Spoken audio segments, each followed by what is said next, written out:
common pleas in and for the County of Clermont in the State of Ohio is now convened with the Honorable Judge Jerry McBride, sitting by assignment. Please be seated. Is everyone ready to proceed? Yes, Your Honor.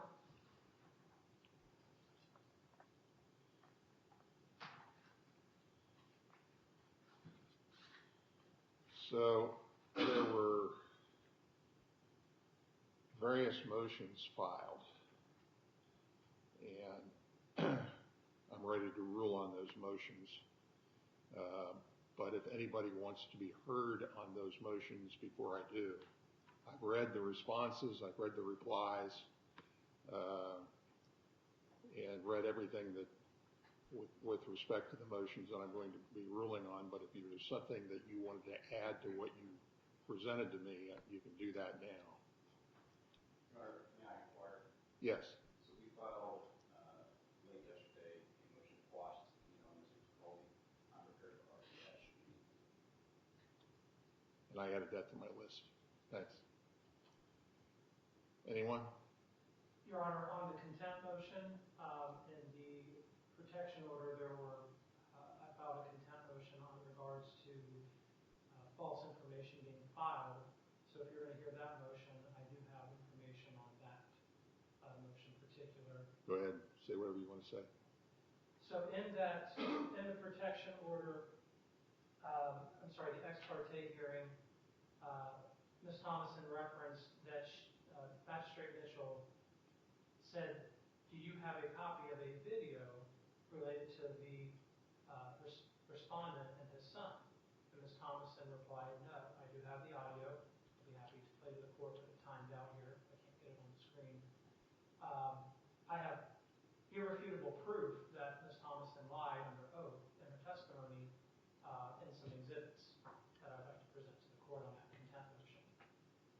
So we will get, what I'm going to do is rule on the motions that you filed. And that will include the state's motion because I saw that this morning. And then after that is done, we're going to proceed to the hearing on the civil protection order. Okay. Is everybody okay with that? Sure. Does anybody have anything else you want to add on all the I would say the raft of motions that I received? Yeah. Filings. Okay. So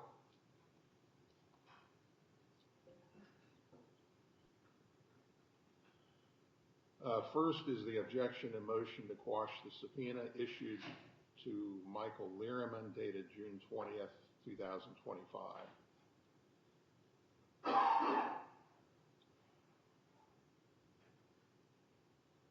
When it says issued to, that was that he requested, I believe. And the court finds that the subpoena issued to Michael Lehrman dated June 20th, 2025 fails to provide the necessary information and satisfy all the requirements under Civil Rule 45.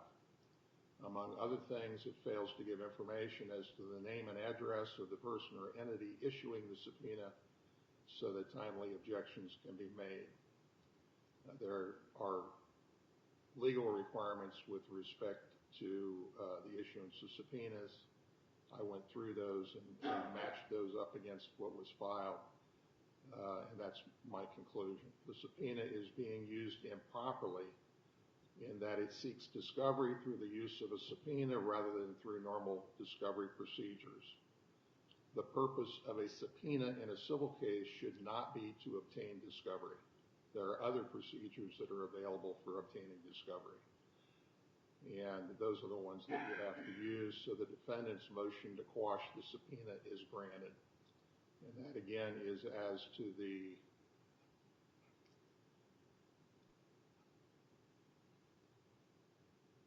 objection and motion to quash the subpoena issued to Michael Lehrman dated June 20th, 2025. The second grouping of motions pertain to objections to the contempt motion filed by the defendant William Thomas on June 23rd, 2025. In this regard, my finding is that Ms. Thomason is correct that there are requirements for a finding of contempt. These requirements include a valid order issued by a court, knowledge by the offending party of the issuance of the order, and failure by the offending party to comply with the order. There is no evidence from which the court can make those findings based on the submissions of counsel. So with respect to that, the motion to quash that, the motion to quash is granted. There was another objection with respect to the same motion that was filed at a later date. The hearing on the motion to quash was rescheduled from June 20th, 2025 to July 3rd, 2025. The argument was made that it doesn't apply to, that it's a new motion that's filed. In fact, it's the same motion being filed under at two different times. And so the rationale for granting the motion to quash remains the same no matter which date is used. The defendant's motion to quash is granted.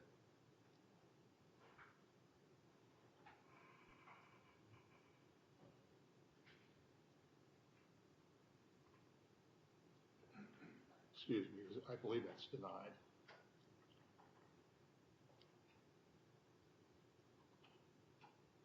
The motion to quash was found to be well taken.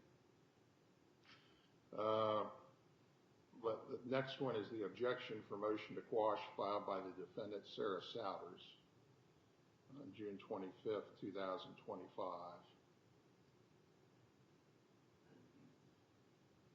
The court finds that the subpoena issued to Sarah Souders, dated June 20th, 2025,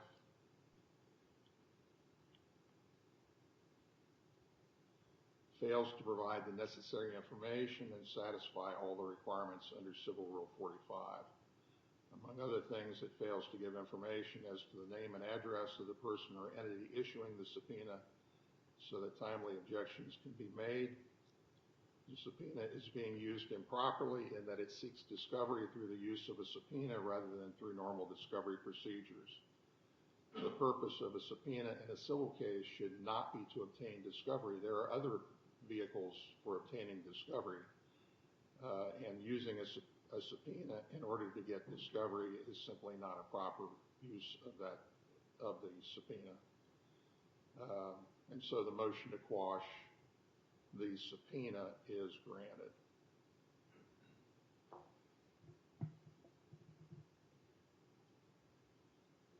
Then the next one is motion to dismiss defendant Thomas's contempt motion filed against plaintiff Brittany Thomason on June 26, 2025. Just as was set forth with respect to some of the other pleadings, the defendant has failed to satisfy any of the requirements for a finding of contempt. Ms. Thomason accurately indicated what needed to be found. There has to be a valid order issued by a court, knowledge by the offending party of the issuance of that order, and failure by the offending party to comply with that order. If those three things are present, there's contempt of court. If those three things are not present, there is not contempt of court. And so the motion to quash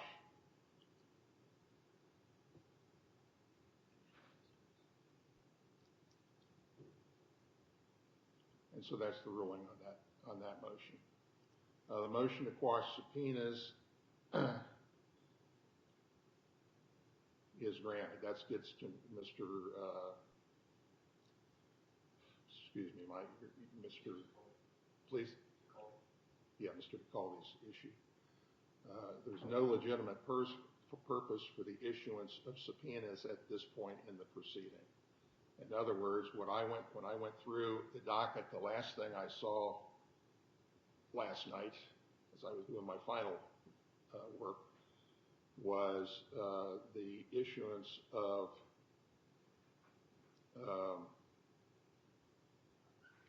subpoenas, just kind of out of the blue. I could see no purpose to be served by the issuance of the subpoenas. You issue a subpoena when you want someone to be present for a hearing. You want to make sure they're present, so you issue a subpoena for that. There are no hearings. There's the hearing today, and there's the hearing next week or the week after. I'm not sure which it is. Other than that, so the subpoenas were not proper. I will say this generally with respect to some of the motions that were filed. The law in civil cases is very clear. Subpoenas are not to be used to obtain discovery. You don't issue subpoenas and put a list of things on there that you want served on you. There are other vehicles that are available for doing that. Proper discovery by use of discovery tools is the proper way to proceed. A subpoena is not the proper way to proceed. So if you continue to file subpoenas, for the subpoenas that were issued most recently, I don't believe are for any hearing date, right? Mr. Gass? To my knowledge. Right. It's just like out of the blue, these subpoenas are filed, and it's just improper. In civil cases, if you have discovery to do, there are vehicles for using that discovery. I would make this suggestion to both sides that if you have questions or you don't understand things, that you consult with an attorney, a licensed attorney, who can give you advice. Proceeding without having any legal knowledge of your own is not your fault, but there also are ways of getting that knowledge by going to an attorney and getting their advice and their suggestions. So issuing subpoenas for no purpose is not proper. I believe those are all the matters that were brought to me. We're obviously going to have the hearing on the motion for civil protection order. Your Honor, I'm not sure that you addressed the subpoena to Deputy Sloan. I meant to do that. So there were a bunch of subpoenas issued recently, I think by both sides. No, sir, I didn't submit one subpoena. Okay, then I apologize for saying that. All those subpoenas are not proper. The subpoenas that were issued to the prosecutor's office, I'm ordering quashed. Thank you. Yeah. Have a good day. Thank you, Your Honor. If there is a hearing or some matter that a party feels that you need to be present, they'll issue a subpoena and we'll cross that bridge at that time. But issuing a subpoena for no reason is just not proper. Your Honor, we're grateful for your time. Thanks. Thank you, Your Honor. So, I believe those are all the things that were before me to rule on preliminarily.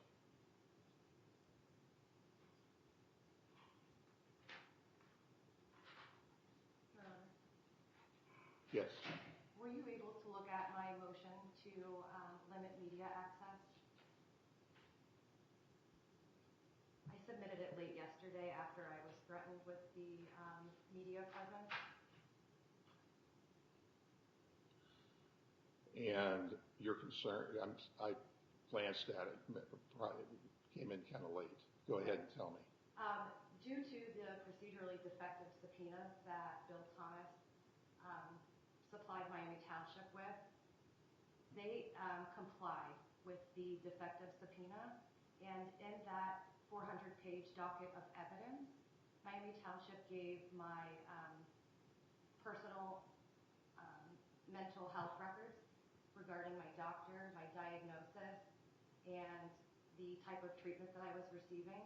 Bill has since used that in public posts to further the escalation, claiming that he was going to have Chris Hicks here today to live stream it, to document that I was crazy,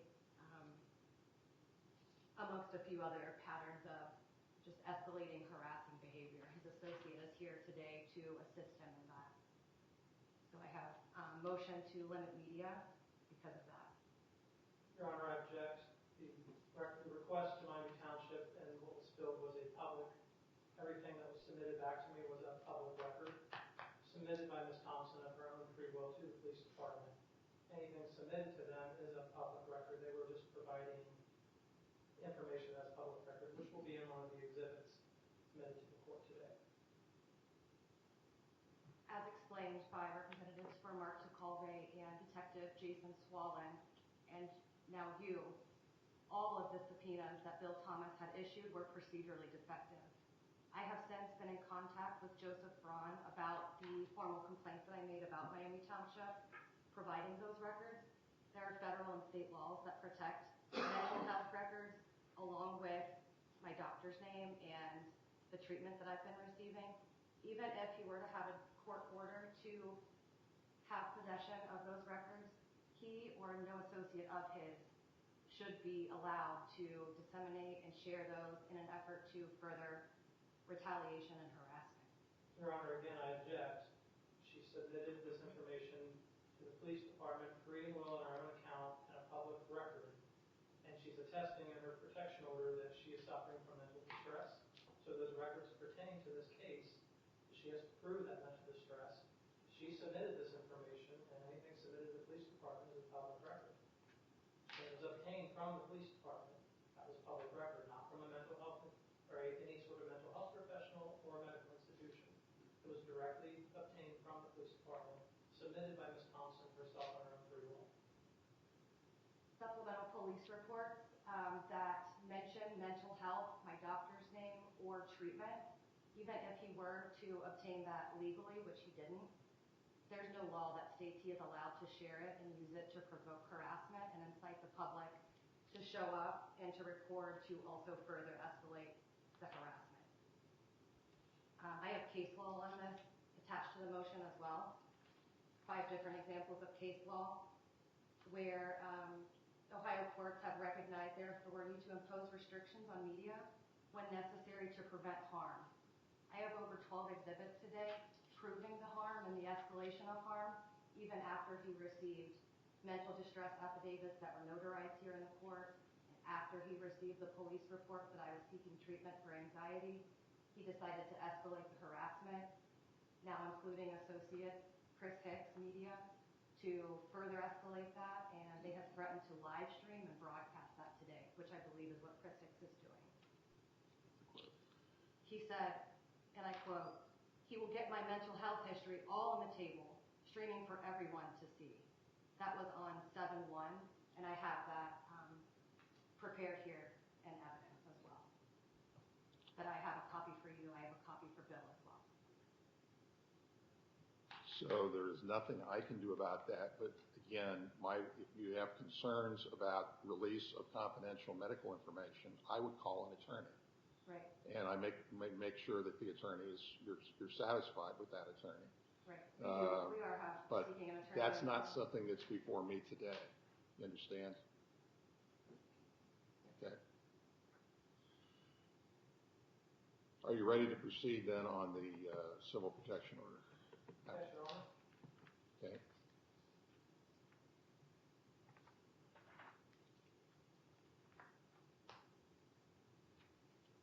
So, Ms. Thomason, you are the petitioner, so you can proceed. Do I need to step to the podium, or may I speak? Please. Do I need to step to your podium? You can use the podium, or you can talk as long as you're loud enough so we can pick it up on the recording system. Okay, I'm going to just briefly state how I came into contact with Bill. I have a short statement to read that explains menacing by stalking with references to the ORC. I have a copy as well of Attorney General Yost's interpretation of the law of menacing by stalking, and I have a copy for both judge and defendant. Okay. So, mid to late May, I reported coaches from Milford High School for allegedly taking kids of the varsity wrestling team out to bars and drinking. I reported this first to the school, and the school didn't seem to be reacting how I thought appropriate, so I reported this to Miami Township Police. After reporting this to the police, I became aware that Mr. Thomas had a another member of the school who was a previous coach, and other serious criminal allegations regarding Milford High School. Bill Thomas has an interest in any wrongdoing that public officials or school officials have been involved with. I had a post on Facebook regarding the superintendent's blatant lies to me in emails about the way that he was handling the case. Bill shared that post to his page sometime close to the end of May. That's how I began to become aware of who Bill Thomas was. In the comments, an old associate who I considered maybe a friend at the time responded in the comments to back me up and essentially say he knows me and trusts me and that we need to sit down essentially and talk about all of this because they have information as well regarding Milford High School. So these two men had an interest in meeting with me to get details. Did you swear her in? No, I did not. Okay. I can start over and swear in if you'd like. So you can go ahead and swear in, please. Can you raise your right hand? Do you solemnly swear or affirm that the testimony you are about to give before this court is the truth, the whole truth, and nothing but the truth, so help you God? Yes, sir. So I hate to do this, but I'm going to ask you to start from the beginning. I will. Okay. In mid to late May, I reported alleged criminal activity with Milford High School coaches, wrestling coaches. At the time, this was the second criminal offense that Milford High School boys coaches and girls coaches were facing criminal allegations. Bill had accompanied a whistleblower who was fired for reporting the first set of accusations to the police. Bill Thomas accompanied this man to file a police report. So Bill Thomas had an interest from the very beginning in the wrongdoing of Milford High School. I had posted on a public page essentially stating my distaste for the way that Milford High School was handling things, and that I had went to the police to confirm whether or not those allegations were submitted to them for investigation. Bill Thomas had shared that information to his public page on or around May 24th and May 25th, I believe. After he shared that, an associate... So when you say shared the information, what information? I was... It was a Facebook post. I was speaking about the derelict that I thought was happening with the superintendent. The superintendent had sent me a string of emails alluding to the fact that he had done a thorough investigation of this criminal allegation. Your Honor, I'm going to object.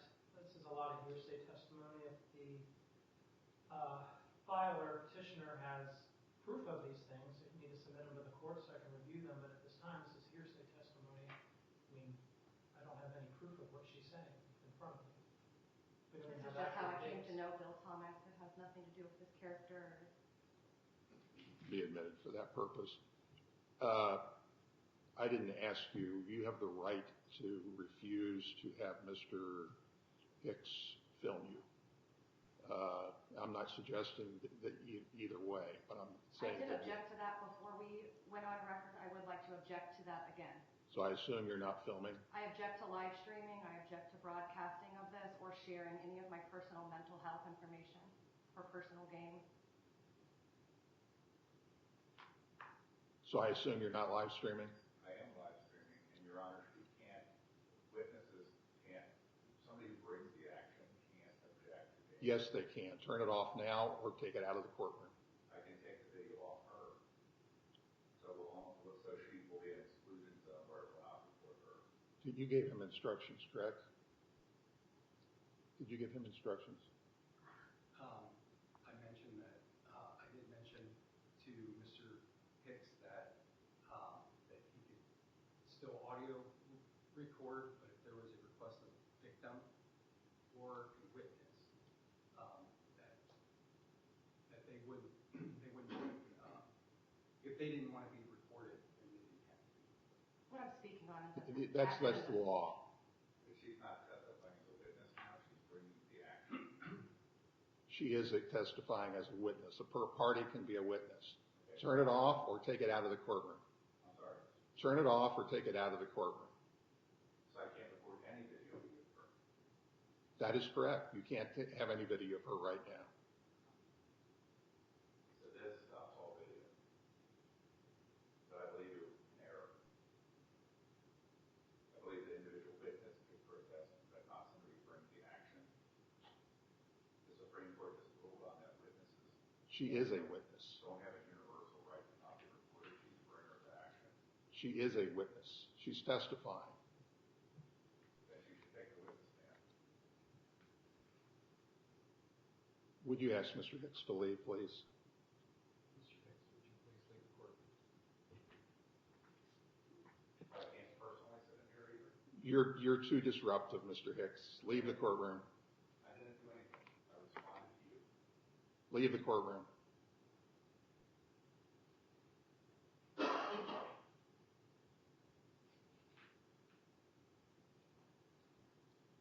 You were given instructions by the bailiff. No, I was not given any instructions by the bailiff. That's false.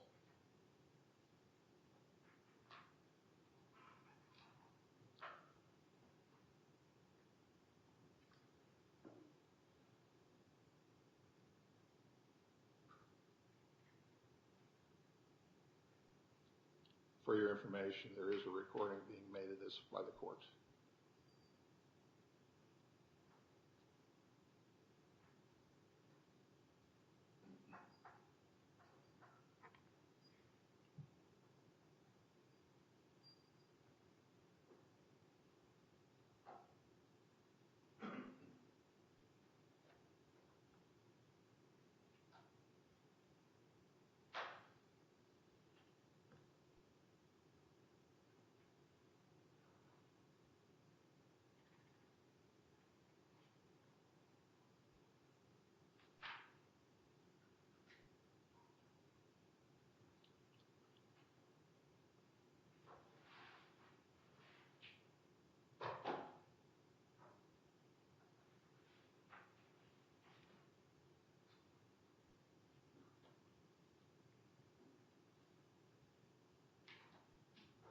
Good 4th of July.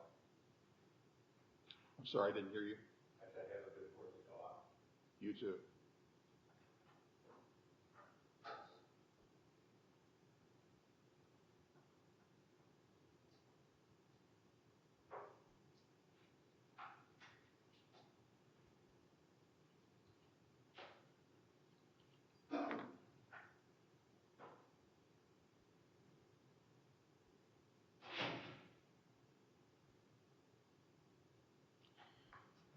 So in terms of being filmed, the court records the entire proceeding. That it will be protected, however. So you can go ahead and proceed. All I was trying to bring to the court's attention was how I came to know Mr. Thomas. I didn't know Mr. Thomas before I reported allegations about Milford High School. I've never communicated with him. I've never commented on anything he posted. In fact, I didn't even know this man's name before I was introduced to him by a friend at the time who I considered an associate. Just going to read my statement and not add anything else to the water regarding.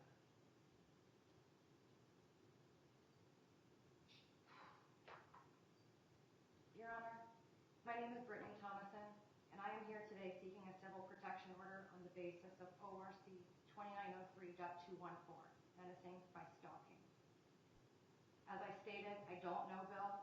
I'm also not politically involved. I'm not a registered voter. I have nothing to do with this man's political banter or political influence in the community. Bill Thomas has violated ORC 2903.211 by engaging in a pattern of conduct starting on 6/4 and continuing up until July 2nd at the time of writing the statement. Bill has repeatedly posted false and malicious statements and implications about myself and my my small cleaning company, along with my family. I have suffered serious mental distress due to the repeated targeted harassment of Bill Thomas under the guise of his political page or business page, Change Clermont, which is a Facebook page.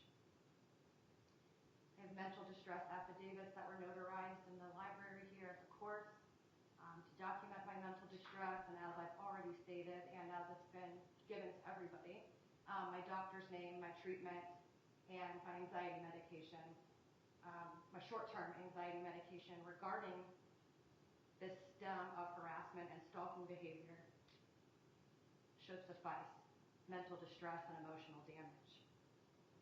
Bill began on June 4th with a photograph of my entire family and company tirade, and while he did not cross the threshold of being protected under free speech, he did end with a foreshadowing statement of the harassment to come. I have all of this here. In quotes on this post where my family was also shared. He says, "This dumb, uninformed broad has no idea what she's doing, especially being a business owner in Milford." This post has since been edited to remove my family pictures, and now AI-generated photos of myself accompany these posts. On June 5th, showing a conversation of Michael Learman warning me that Bill was a dangerous person after Learman was tied to public posts with me. I'd like to state on the record, before I was tagged in a post with Learman, I've never spoken to him either. I don't know him personally, and I only became aware of him after I was tagged and contacted by Bill. Bill went on to create a new libelous post falsely implying that my company operates a drug trafficking front. Accompanied by my business flyer, a family picture of me and my 4 minor children, and images of my husband's court records from a mistake that he made in 2007 before I even knew him. Mr. Thomas tried to string together his past criminal record with my now business.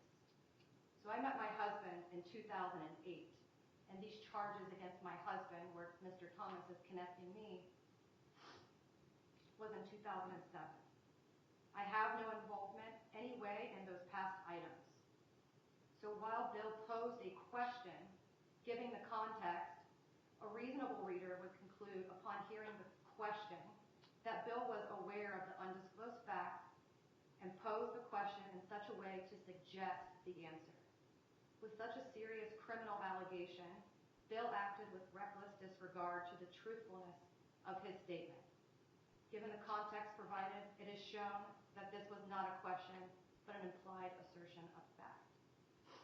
And again, I have copies of all these posts as exhibits for both the judge and Bill. On June 12th, after receiving a summons for this matter, Bill posted his subpoena and an invitation to his followers to come see how crazy these people are, in reference to my husband and I. Later on June 12th, Bill shared a picture of a page from one of my husband's court documents showing misspelled names, referring to myself. The court made a mistake and spelled my name incorrectly. And he used the caption, "Fire it up Friday," again, to foreshadow that he would not stop and wanted to continue the escalation. On June 12th, Bill shared an image from Maricopa Clerk of Courts page, that's from Arizona, with an unrelated party named Brittany Sullivan, with the wrong spelling of my name. He was showing an order of a name change, insinuating, by the caption, "You can change an A to an E and put lipstick on a pig, but it's still a disgusting, filthy pig." This was another completely false and misleading post meant to damage my reputation, cause mental illness, and further his criminal claims that I was falsely involved in any alleged drug activity. I have never been accused, allegedly accused, or associated with drugs or drug charges. On June 28th, Bill posts again, in quotes, "Update on crazy lady Brittany," /Brittany, he has 2 spellings here.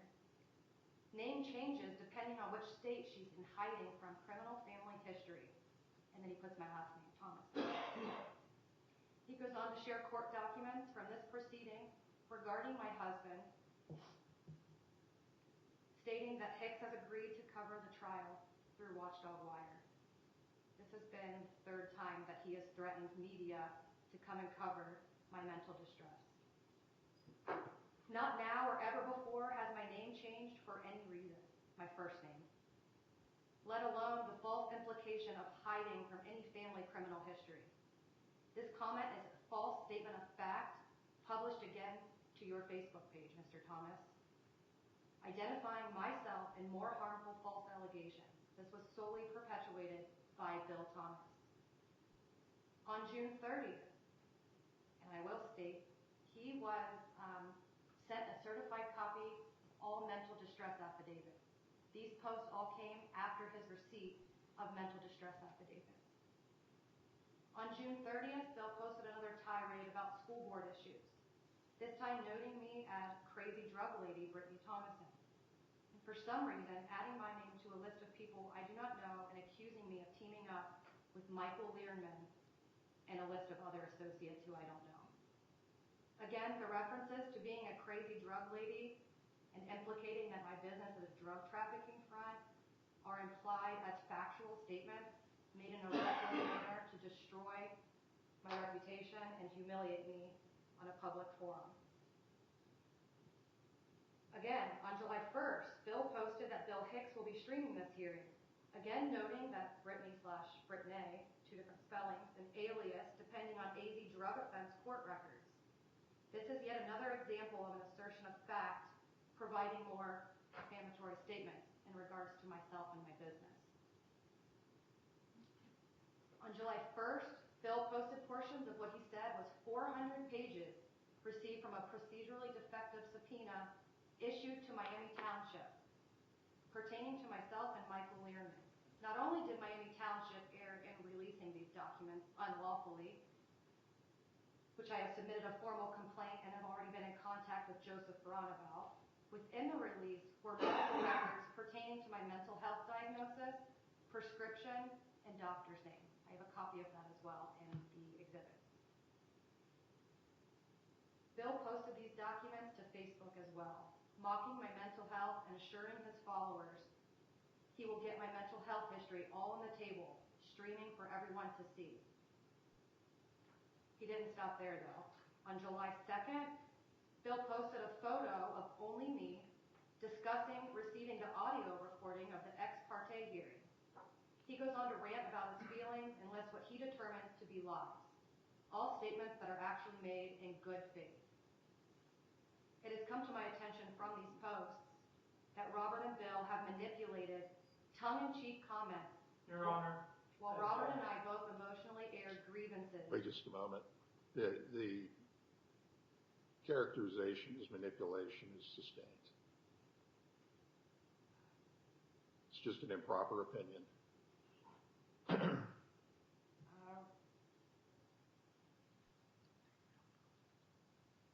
I'm not. Robert and Bill have taken out of context tongue-in-cheek comments while Robert and I both emotionally aired grievances in relation to Bill Thomas. These personal conversations with Robert happened both in text and on multiple phone calls. Nothing I have done or said was ever a threat or posed any serious risk or harm to Bill Thomas. I have never threatened Bill Thomas. This was clarified same day via a phone call to Robert Peters. We were friendly associates before I learned of Robert Peters' criminal behavior with Clinton County and the Attorney General here in our state. Your Honor, relevance. I have suffered Overruled to that. Go ahead. I have suffered serious mental distress due to the repeated targeted harassment from Bill Thomas under the guise of the Change Clermont page.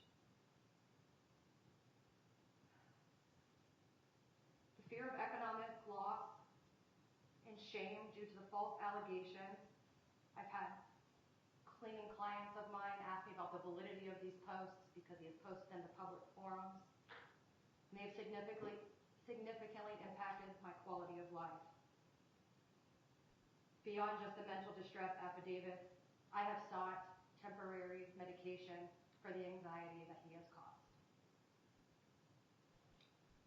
I have already had to clarify with multiple clients that my husband's mistake stemming from 2007 has nothing to do with me or my cleaning company. I still can't even begin to comprehend the ongoing impact with what would have been potential clients. Multiple followers of the page have actually already commented on Bill's post that they would never use me after the things that Bill has posted publicly about my business being a drug trafficking front. I am seeking protection, Your Honor, not only from future defamation, but I'm asking the court to order the libelous and harassing false allegation to be removed as well. The facts of this case clearly demonstrate Bill Thomas's violation of ORC 2903.211. Bill Thomas has in fact engaged in a pattern of conduct with his harassment and libelous posts that are knowingly causing mental distress, especially to myself, but also to my family as well. During this time, myself or my family have made 0 attempts to contact Bill, 0 attempts to correct his posts online, and not a single word was said to him after I blocked him and asked him to stop contacting me.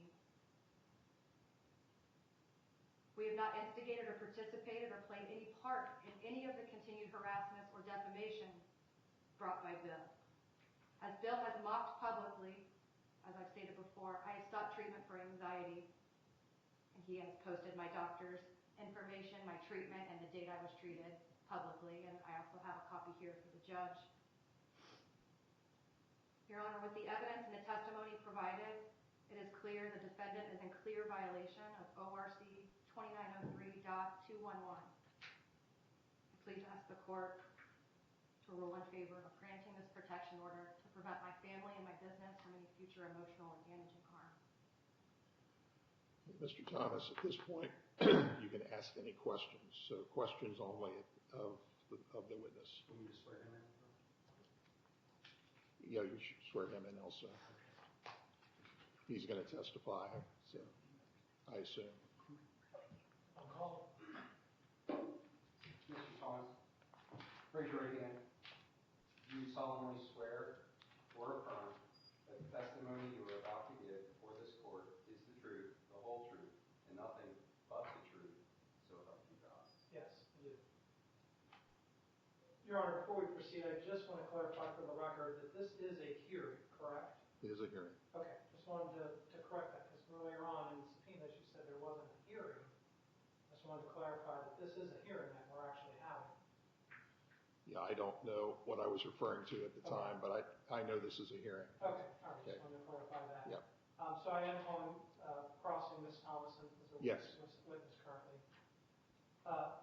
Ms. Thomason, you said in your testimony, I can have the screen, please.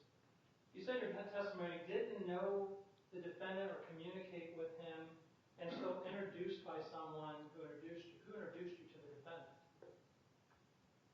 Your Honor, as I stated in my testimony, I had posted a public post to my Facebook page regarding my distaste with how Milford High School was handling a criminal Objection, allegation. Your Honor. I asked a direct question. Who introduced her to the defendant? She claims that she didn't know the defendant until she was introduced. It's a very simple question. I'm asking who introduced her? Reasonable question. Robert Peters called me on a 3-way call insinuating Bill Thomas and his associates, including Kelly Thank you. Coles, would be able to help me in furthering my case with Milford High School. So you didn't Robert communicate with the defendant on this page prior to that in any form or fashion? Not that I'm aware of until you shared a post from my public page. Okay. Just a second, Your Honor, when this pulls up. I will display to the court that there were multiple instances where Ms. Thomason communicated on the page. Objection, I never said we have not communicated. Actually, you did. A direct quote to your testimony was, didn't know me or communicate with him until introduced by someone. That's what she testified in her testimony. That's correct. So on here, we see this is all backdated to January 7th of 2024. Is this you, Ms. Thomason, on this post? Brittany Thomason, where it says, I'm new here, and you posted on the defendant's page? 20 Your Honor, that is my name. That came from 2024. So at the time I just made my statement, I didn't recall that I had posted on your page or responded to you Okay. over a year ago. So That we have, is me, however. right, we have a May 26th, Ms. Thomason, there are more post, You said the 26th. We were on a phone May. call May 24th, okay, initiated by Robert Peters. but you did in fact engage with the defendant's page prior to being introduced to him, correct? I mean, we were seeing it right here they dated back to January 7th of 2024. And We the state, just discussed this, defendant. But the- I had just said that, yes, that is me. Yes, I didn't recall that over a year ago. It looks as if, yes, I did respond to you. so your testimony that you didn't communicate or with the defendant in any form is obviously debunked right here in this. You also went to say you didn't know your husband until 2008. That's correct. Okay. How many kids do you have with your husband currently? Relevant? Didn't you share a photo of us? It's a question. I'm asking, how many kids do you have with your husband? We have 4 together. Okay. He is the only father of any of my children. I'm not sure how this is relevant. And what is the age of the oldest child? Did you get a copy of the witness protection I'm asking a question, statement? Your Honor. What is the age? The math of the age of the oldest child will go into the honesty in which whether she. My first son's birthday is May 22nd, 2009. So I would have gotten pregnant in 2008. If he's trying to, again, insinuate I was a part of criminal allegations. Don't speculate on why the question's being asked. So if you knew your husband in 2009 and were pregnant, and you said you didn't know your husband in 2008, I guess I didn't know him in 2007. We met in 2008. In 2007, he was charged with criminal allegations in which you have the full docket because you shared online. You know that I was not involved in that. You know that I didn't meet my husband until 2008. And you're perpetuating Your Honor, lies that I'm just involved in. establishing grounds of the honesty of this witness and her testimony and the manipulation to the court when she's testifying, twisting the words and manipulating the court into thinking. So you just have to ask questions, and you just have to give answers at this point. I'm trying, Your Honor. And if there's an objection to the question, I'll rule on the objection. Ms. Thomason, you stated nothing I have ever done has been threatening to Bill Thomas. Is that correct? Did you make that statement to this court? Yes, that's correct. I've never made threats to you, Bill Thomas. What about the defendant, to other people? No, I have never made a threat to you or about you. Okay. Your Honor, may I approach with exhibits? Yes.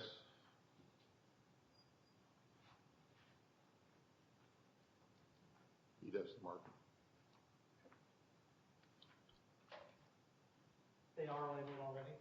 They're marked already? Yes, they are. Okay. So thank you. I will put it on the screen so that the petitioner can see as well. I'd like a copy of everything, please. These will all be submitted for court record. You can request that.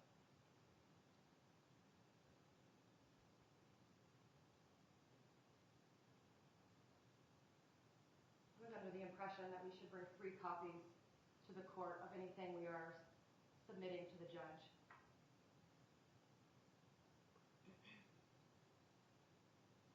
So, Ms. Thomason, is this communication that you had with Mr. Peters? That's the tongue-in-cheek comments that you were Oh, referencing? Your Honor, I just need a direct answer, please. Yes, that looks like some of the tongue-in-cheek conversation that Peters and I had, both via text and via phone Do you call. recall when you had this conversation? I want to say towards the end, I don't exactly remember the date, but it was towards the end of May. Robert Peters called me shortly after. We discussed the message, and I discussed with him that no, I did not have video footage. And when I was asked by Magistrate Mitchell, I also affirmed I didn't have video footage. I've never been in receipt of video footage. These tongue-in-cheek comments were made to Robert, both on the phone and via text. discussing our grievances against you. When this comment was made, was there anything posted on any social media pages about you or your family by the defendant?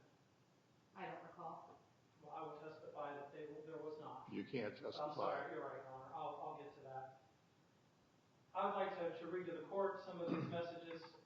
It is because men like him don't like being questioned, Robert. I haven't talked shit about him or said anything I wouldn't say to his face if being told the wrong information by Courtney. Anyways, I have everything, I believe you meant to say I instead of need to shut Bill up, including video footage of him physically assaulting his son that he tried suing the township over. Where is that? That is on page 13, Exhibit 4, Your Honor, the last page. These were public posts that Bill has made saying that this video has been public in the past. Your Honor, I object to that. Yeah, you got just question and answer at this point.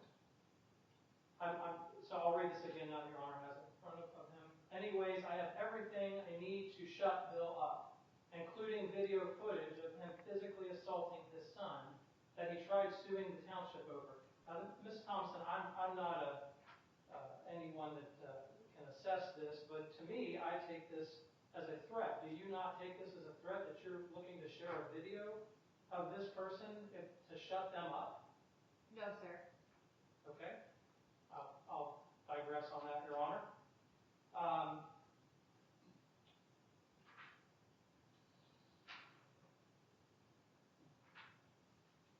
Ms. Thomason, do you actually have a copy of the video that you say that you have in this communication?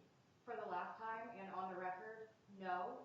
And I'm willing to submit my phone and all records if a subpoena requested. Your Honor, just a no is sufficient.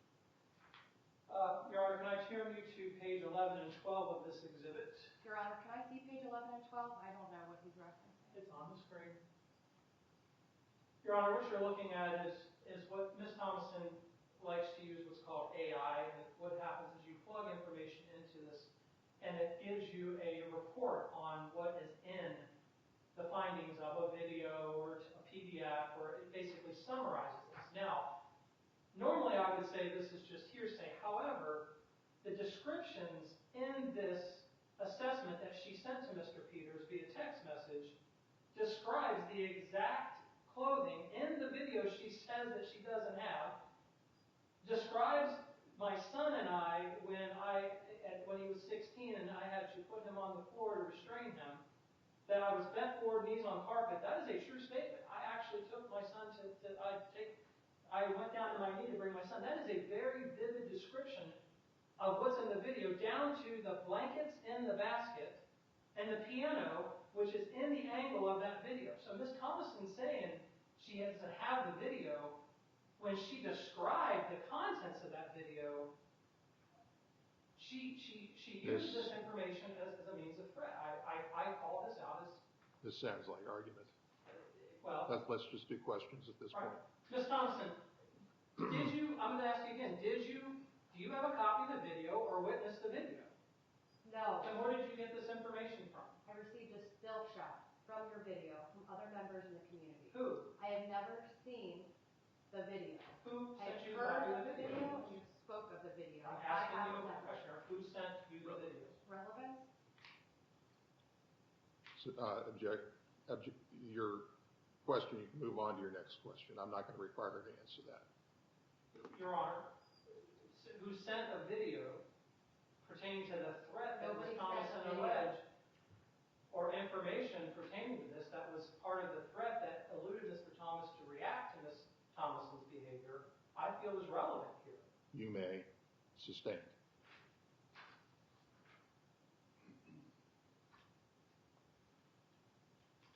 Ms. Thompson, do you know Amanda Fox?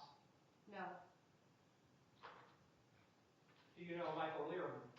I became aware of Michael Learman when you were tagging me in public posts with Michael Learman. Before being tagged, I was never involved with Michael. I didn't even know him. Your Honor, may I approach? Yes. These have been labeled as well. What I'm providing to the court is unredacted, verbatim conversations entailing all communications between the defendant and the plaintiff. No other communications have transpired verbally or on any other forms other than what you have there in that packet of paper. So you have in front of you the unredacted, full copy of every message that was ever exchanged between the petitioner and the respondent. So the next line of questioning, I will be talking through these exhibits. Okay. She has a copy of these because she was on the other end, but I will display them on the screen so as a courtesy.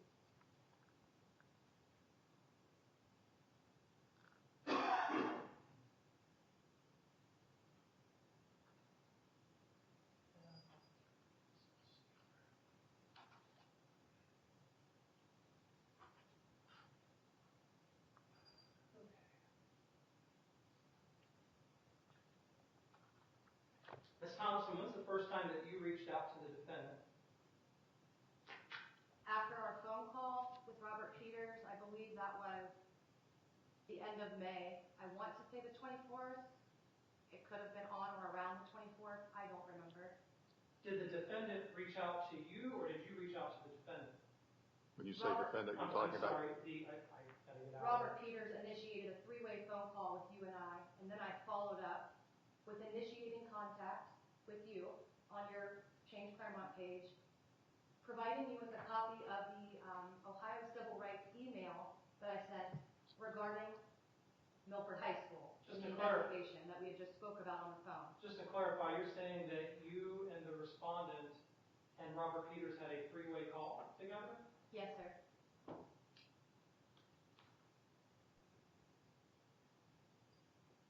Okay. I'll get to that later, because I have no recollection of such a call. I'd be willing to give my phone records as well from Verizon.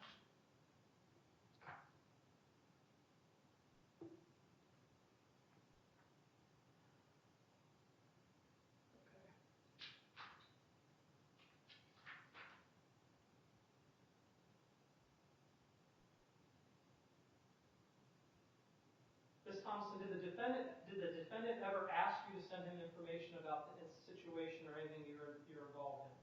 Yes, and then you asked me to meet privately in your barn/office to discuss this with Courtney Walls, who you accompanied to the police station for the Your first Honor, report just need regarding basic Milford High answers. School. Your interest in Milford High School was the Your reason Honor, objection. I became aware of You just have to respond to the question, then he gets to go on to the next question. Okay.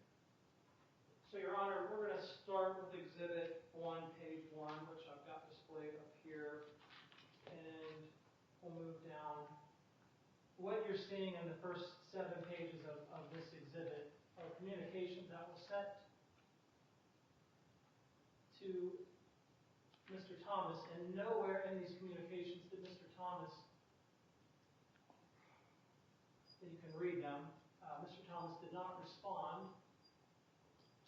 These were all sent all the way until a reaction on May 25th where they were read. I'm sorry, here it is. So on this page here, Ms. Thompson, based on that question, it would seem that the defendant did not have a conversation with you, because on this page 7, which I assume this is between you and the defendant, it says, I asked Robert to get us together either June 4th, 5th, depending on your availability. I invited Courtney Walls as well. I'd like us to assemble and support one another. I think others will come forward if they see people stepping up.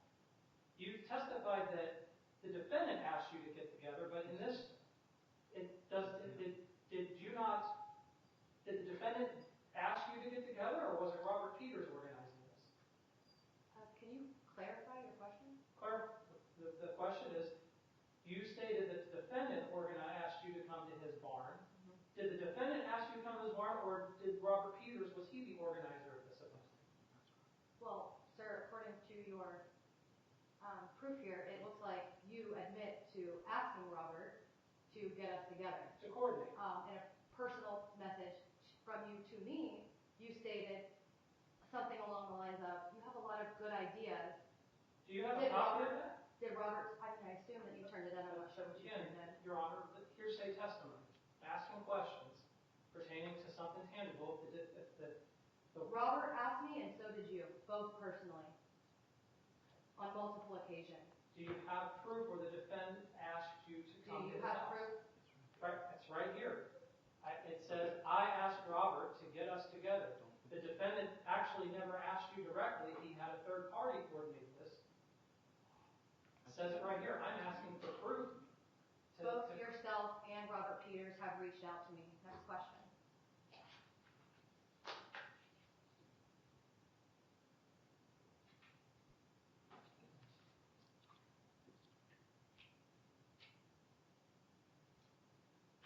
Did you share other people's information with the defendant? I don't know what you're asking. Did you share other people's information with the defendant? In other words, did you provide the defendant, were you sending him information that he didn't ask for, such as people's phone numbers, screenshots of their social media? Yes, we had discussed this on the phone, both Robert and I, and it was under my assumption you, Kelly Coles, and associates were helping me with this case. You had all told me that these Your Honor, were I object again. public documents. I just asked a question. Did she send? Yes, I people's sent you information? that. Okay, thank you. Yes. This is a part of an ongoing criminal allegation as well, so if we could redact this from, Whatever you're not allowed to say now, you can bring up and redirect. okay.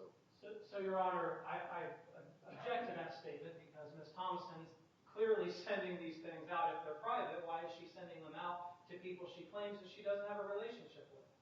Sounds like argument to me. It is argument because I'm objecting to what she just said on the record. It's overruled. You can make your argument at an appropriate time. We'll come back to all this. Just trying to save some time.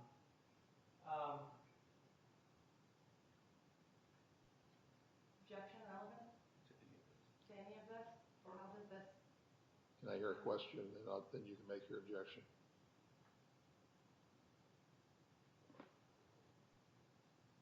Ms. Thomas, you portray yourself as a victim of harassment in this case. But looking through this evidence, the question I have for you is do you have issues with other people, such as your neighbor, police departments, people or else in your life? Do you have the same issues? Relevant? Sustained. If there's an objection there, it's sustained. Ms. Thomason, do you hate the police? No. Your Honor, I'd like to go to page 19 of this exhibit.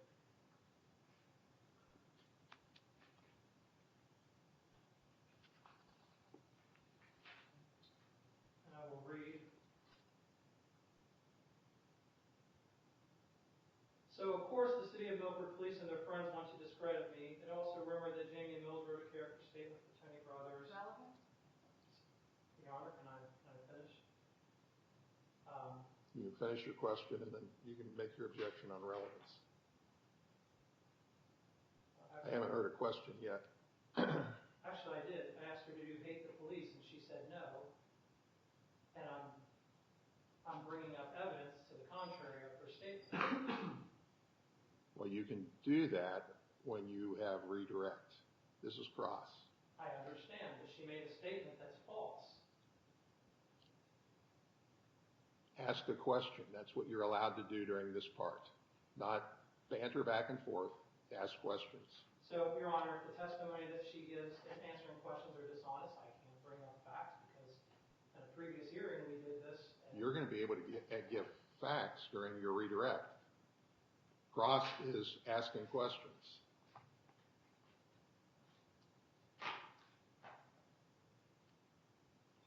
Okay. Ms. Thomas, do you have a habit of stalking people's Facebook profiles?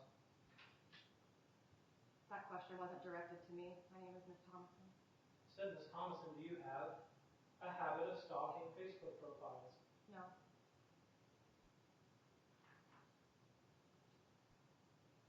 Ms. Thomason, did you ever send the defendant pictures or communications of you or your family?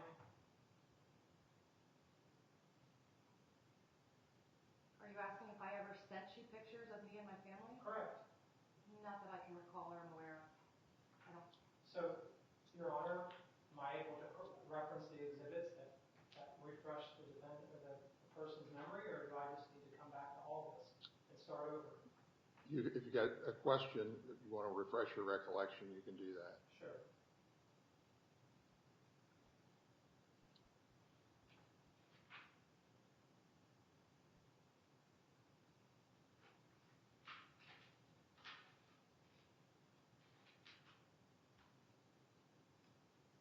I'll come back to that in testimony, Your Honor, when I take the stand and reference and show the picture of that.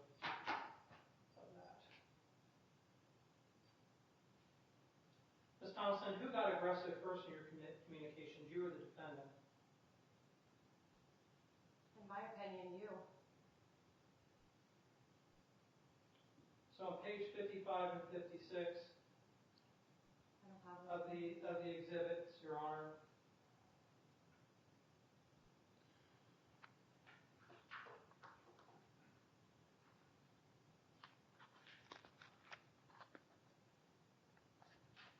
and the conversation is when the conversation started to go south.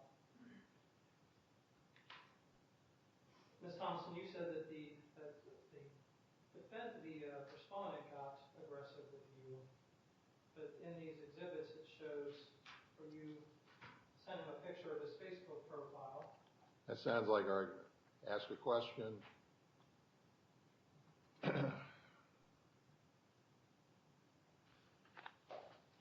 you have proof of the defendant getting the aggressor with you today?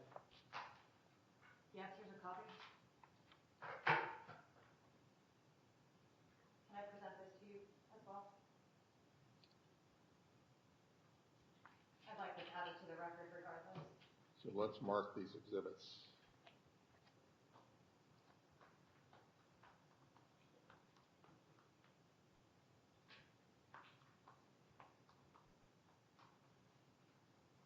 Your Honor, I object to these exhibits as relevance to the question because none of these are communications directly between Ms. Thomason and Mr. Thomas. These are public posts on a public page exercising First Amendment right. I haven't heard a question yet. What's your question? I objected to these being presented to proof. She's providing this as proof. The question was, do you have proof of the defendant, the respondent being aggressive? That was the question. My answer was yes, and here's my proof, and I provided you and the judge that to review. Right. And I'm objecting to this being submitted to the court because there's no direct communication between the respondent and the petitioner in here. These are all pictures of posts on a public page. That has nothing to do with the question. The question was, in the communication, who got aggressive first? That wasn't the question. What did you do? These are the petitioners.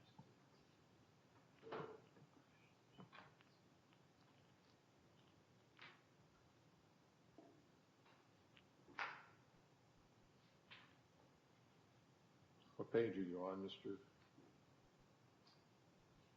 On page 55 and 56, we're past that, Your Honor. I'm just referencing what Ms. Thomason had submitted to the court, the entire packet here. The question that was asked was, who got aggressive first in the communication? You or the respondent? What I asked her, and she said the respondent. And then I said, do you have proof of that? And she said yes. And then she asked you to submit the proof to the court, which is what she brought this up. My objection is that this doesn't show any aggressive behavior. This isn't aggressive behavior towards the petitioner that in the direct communication. The question was, in the communication exchange, who was the aggressor? And she's showing the court that, based on this, that the defendant is the aggressor. And there's no communication between the two in this packet. This is all screenshots of things that are posted on a social media page. So the objection is I object to this being submitted to the court. Direct and indirect communication are presented in this packet of exhibits. But that wasn't the question. The question was... The question was, do you have proof that the Your Honor, defendant was aggressive? is he sworn in? Can I hear what he says to the question? What did you hear as the question? The question was, Do you have proof that the defendant was aggressive? Okay. That was the question And as the asked. communications. That was the question as asked. You can add extra words to the back of things like you'd like, but it's not the truth. Objection's overruled.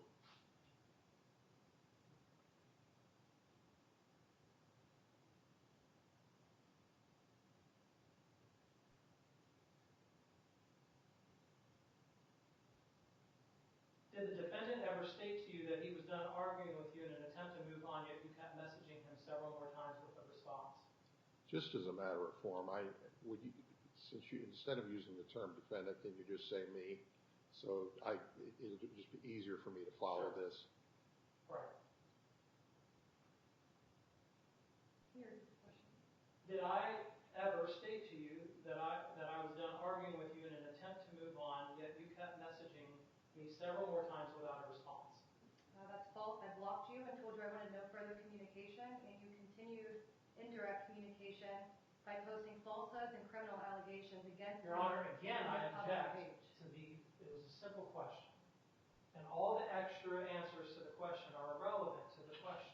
All the extra everything you're doing is irrelevant. Overruled. I- Your objection is overruled.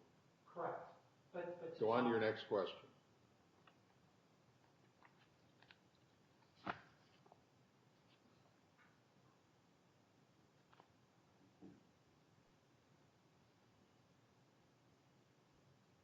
On page 61, Your Honor, of the exhibit, you'll notice that there are several messages without a response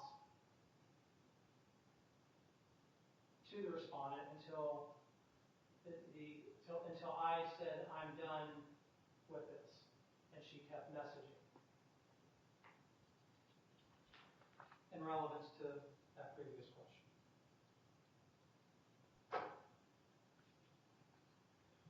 Sounds like a good point to make an argument.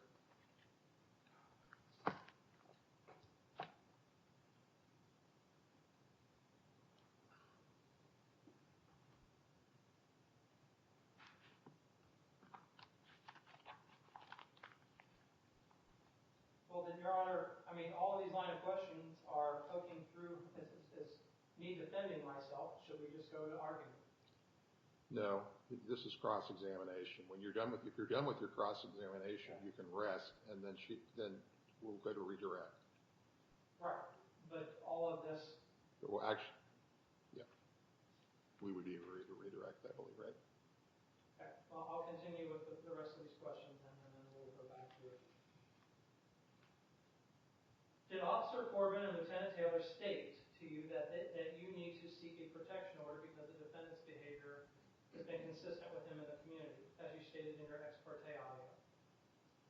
Yes, and I also spoke with Tim Goins from Miami Township, who advised that I seek a protection order, and also Chief Hirsch from Miami Township that advised I seek a protection order. There were 4 officers from Miami Township that told me that I should seek a protection order regarding Bill Thomas. Your Honor, I'll submit to the court Exhibit 2. The court is interested in seeing directly from Chief Hirsch that he did not say that. If you want that, great. If not, I'll move on.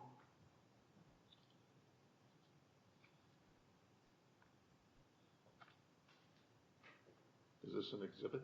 Yes, they are marked. Exhibit Okay. 4, and each page is marked.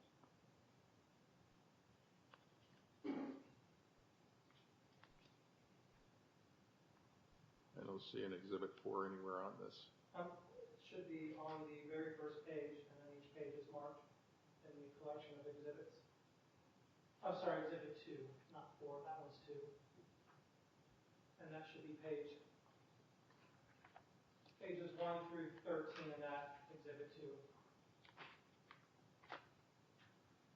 Okay. So, submitted to the court.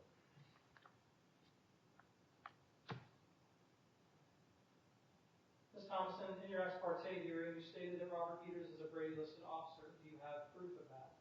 Yes, I've submitted that to the court. Okay. And to you, Ms. personally. Thomason, have you ever been physically threatened by the defendant? Yes, and I have established physical harm. Do you have a copy of the physical threat?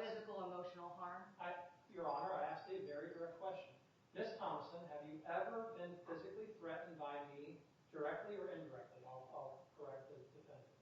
Define physical. Your Honor, I don't know how much more plain it gets. I'm asking her, did I ever threaten her physically? I mean, I don't know how to go into any more detail. I'm confused about the question because as a physical body harm, no, but physical, psychological, and mentally, yes. Okay. I asked you the question, did I ever threaten her physically? I need a direct answer on that. That's a question. What's your answer? Physically to my body, no. Okay. Ms. Thomason, do you have proof of any mental distress with you today by a medical licensed practitioner of your mental distress from the defendant, from me?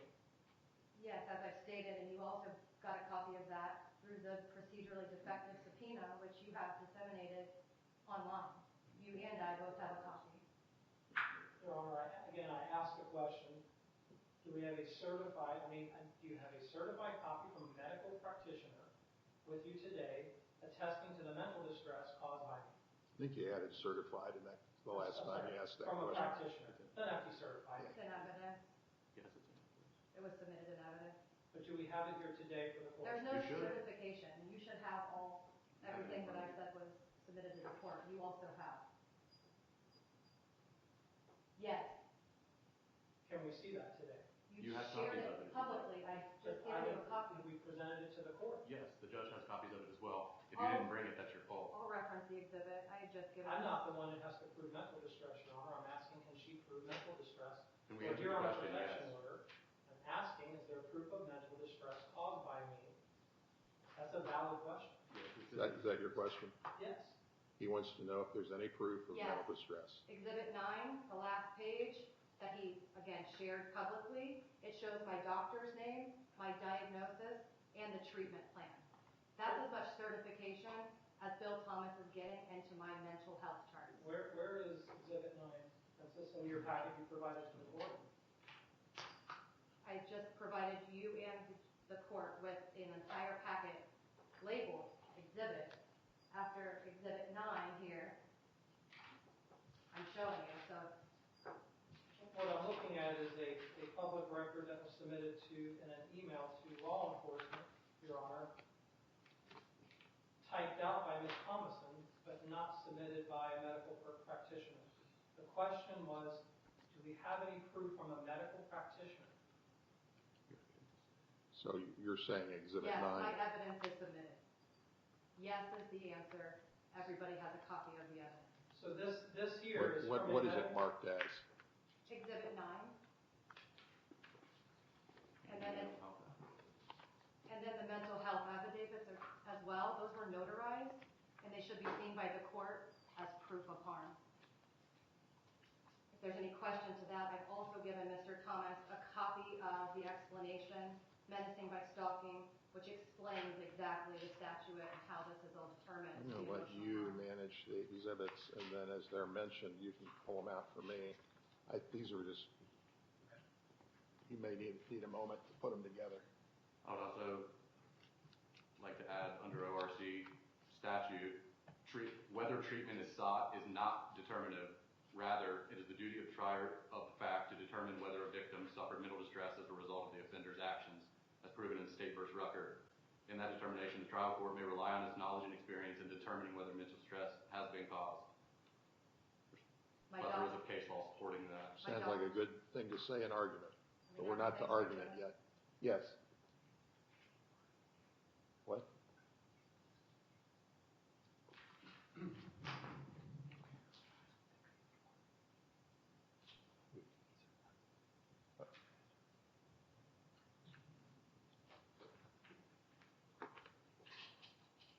Your Honor, I'd like to also add, if the court needs a certification, I would like an order from the judge or from the court telling Your Honor, me that I she need is a the letter petitioner. certifying this from The burden of proof is on her to prove that, not the court, not the respondent.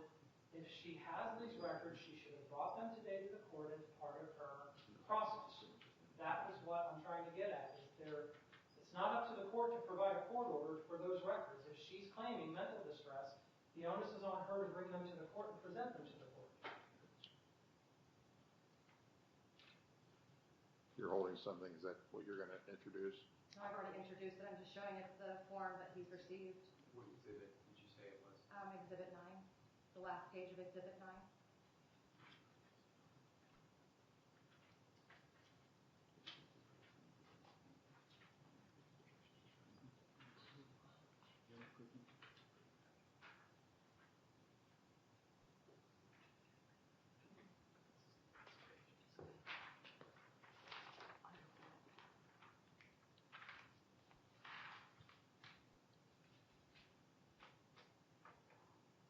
Your Honor, can I show a highlighted section of an exhibit?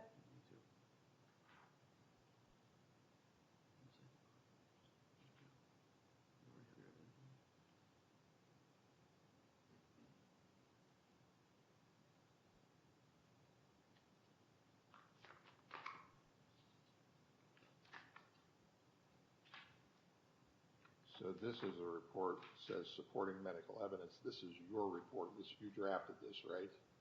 Yes, sir. It was a supplemental police report sent directly to the police regarding the criminal investigation that has been given to the special prosecutor residing in Hamilton County. This medical record actually never should have been in the possession of Bill Thomas. Your Honor, I again object, this isn't a medical record, this is something that she typed up and sent to the police department. This is not a medical record. She could have typed anything. We don't have proof that this is actually what was said or diagnosed with. This is just hearsay. And that's the issue I have with this. Your Honor, can I present something to the family? Yes.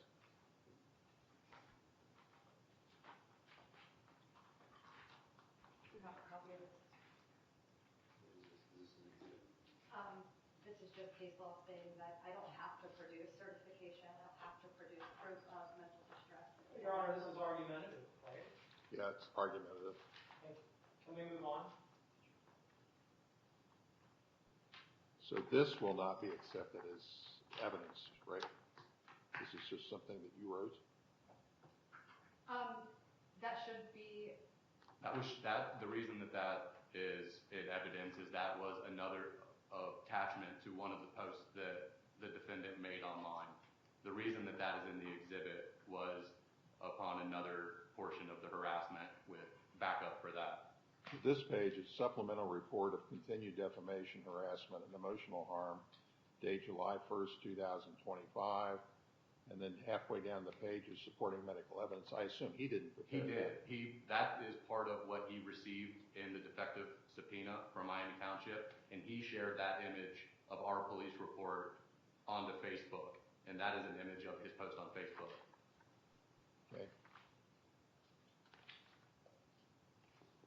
Can you put that back where the... Go ahead. Thank you.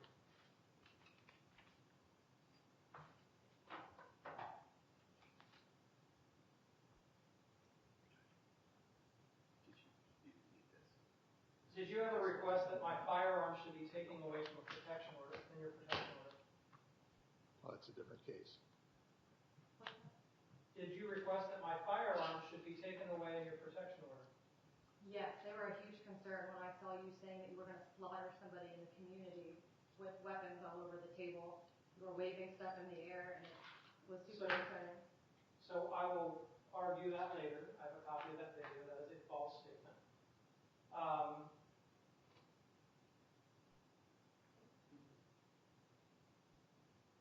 Ms. Thomason, you testified in your ex parte here with Magistrate Mitchell, made a statement regarding you threatening to share a video of the defendant and his son from 2018 that you don't have the video or have ever seen it.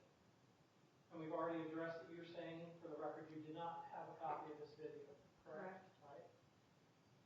I've provided to the court those exhibits, so we can move on from that. How did you obtain this? We'll move on from that. Ms. Thompson, do you recall making the following statement to Robert Peters via text message? Anyways, I have everything I need to shut Bill up, including video footage of him physically assaulting his son that he tried suing the township of him. We discussed that just a little bit ago. Why are we repeating? Ask him the question. Relevant to discuss this again? Is it a yes or no answer? Relevant? if you're objecting, it's overruled. Just go ahead and answer the question. What's the question? Do you recall making the statements, "I have everything I need to shut Bill up, including video footage of him physically assaulting his son"? Did you make that statement? Yes, tongue-in-cheek statements were made with Robert You Peters. just need a yes or no, please. Didn't you state to Magistrate Mitchell under oath that you did not have this video?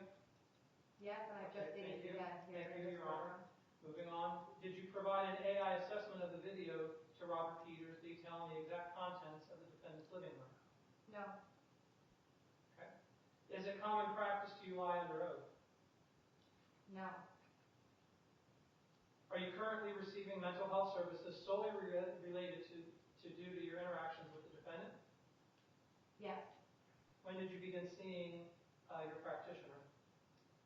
I want to say it was on or around July 1st.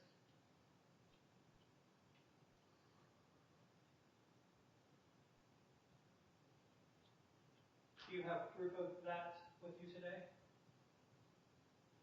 We just discussed this. I'm talking about the visit when you initiated these services. I'm not providing you my visit details. If the judge needs, I can provide those to him. Just ask the question, do you have that with you today? No, Thank you. Is she here today to testify to the diagnosis related to your mental stress that you're claiming? no, I didn't subpoena my doctor to attest to my Thank you. anxiety. Moving on, Your Honor. Have you been prescribed any medication solely due to your interactions with the defendant?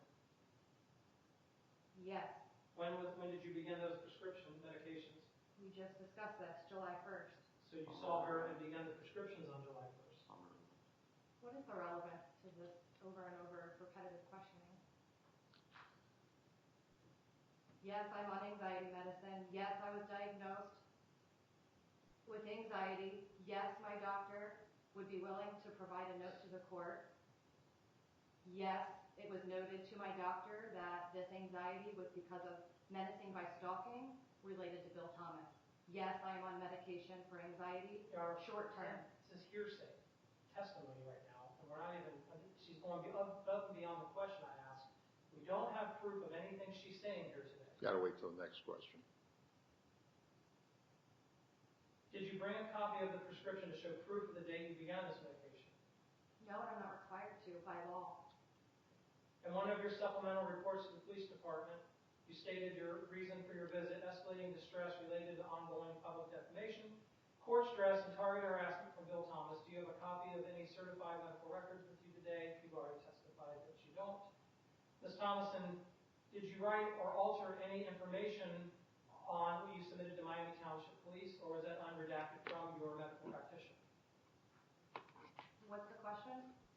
The information that you provided to Miami Township in your Exhibit 9, stating that that's information from your medical provider, was that unredacted, or did you alter that in any way?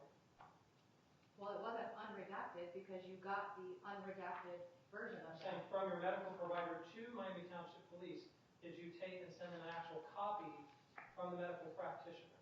What is the rule? Your Honor, Yes. I'll let you. It was a supplemental report to the police. We've been over this. Yes. What I'm trying to prove is that what she sent in Exhibit 9 is not from a medical practitioner, but typed up by her and sent in. In this case, in protection orders, the petitioner has to clearly show mental distress by the respondent. Typing up medical stuff and sending it into the police department is not something certain. I'm trying to get on record that what she submitted, as she's claiming, is from the medical practitioner. It wasn't actually from the medical practitioner, but from the petitioner herself, typed up and sent in. And I think that's very relevant to get that on record if that's the question. Did she type that up, or was that from the medical practitioner directly? You don't have to go through a 5-minute explanation. Just ask your question. That was just the last 10 words were the question, I believe. Yes, in my own words, I provided Miami Township with a supplemental police report. And what he is discussing right now is involved in the retaliation of a witness criminal investigation that Ryan Nelson from Hamilton County is investigating. He's on an illegal fishing expedition Your Honor, trying to get more I don't even know what information. she's talking about right now, to be honest with you. But she answered my question. She Okay. just stated that. Go to your next question I do then. that, yes, I'm ready to move on.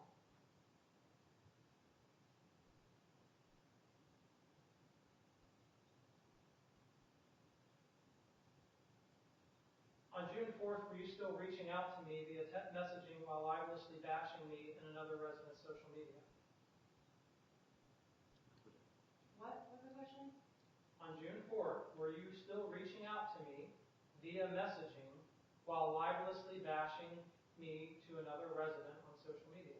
Not that I'm aware of.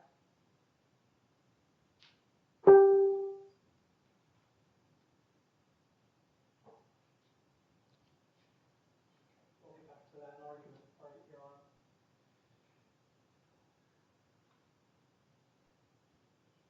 Have you ever referred to the defendant as a little bitch? I don't recall, but I don't recall. Do you want that now, Your Honor? Should I wait? Are you asking if I referred to you as that? Did you call the defendant a little bitch at any time?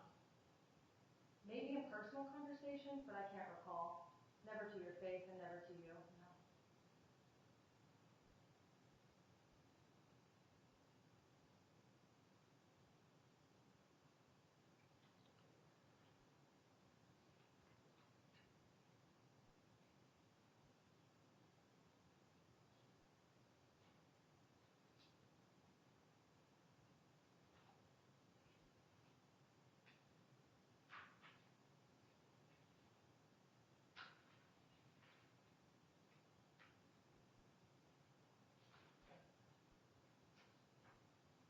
Your Honor, I'm done with her.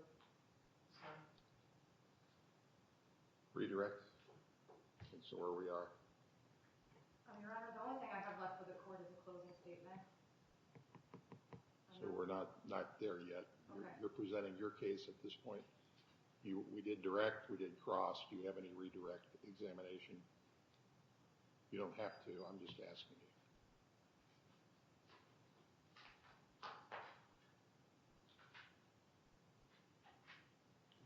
Yeah, I'd like to ask one question, or a couple questions. Okay. Bill Thomas, on June 12th, I submitted to the court and certified by sending you a copy via U.S. mail, copies of notarized mental distress affidavits. Are you in receipt of those? Did you receive those? I do not have them. You said they are what? Mental distress? Mental distress affidavits? Not that I recall. No. Okay, I do have proof of service as well to Do you prove have a that copy you of those? received that. And yes, I do have another copy for you as well. They were turned in to the judge.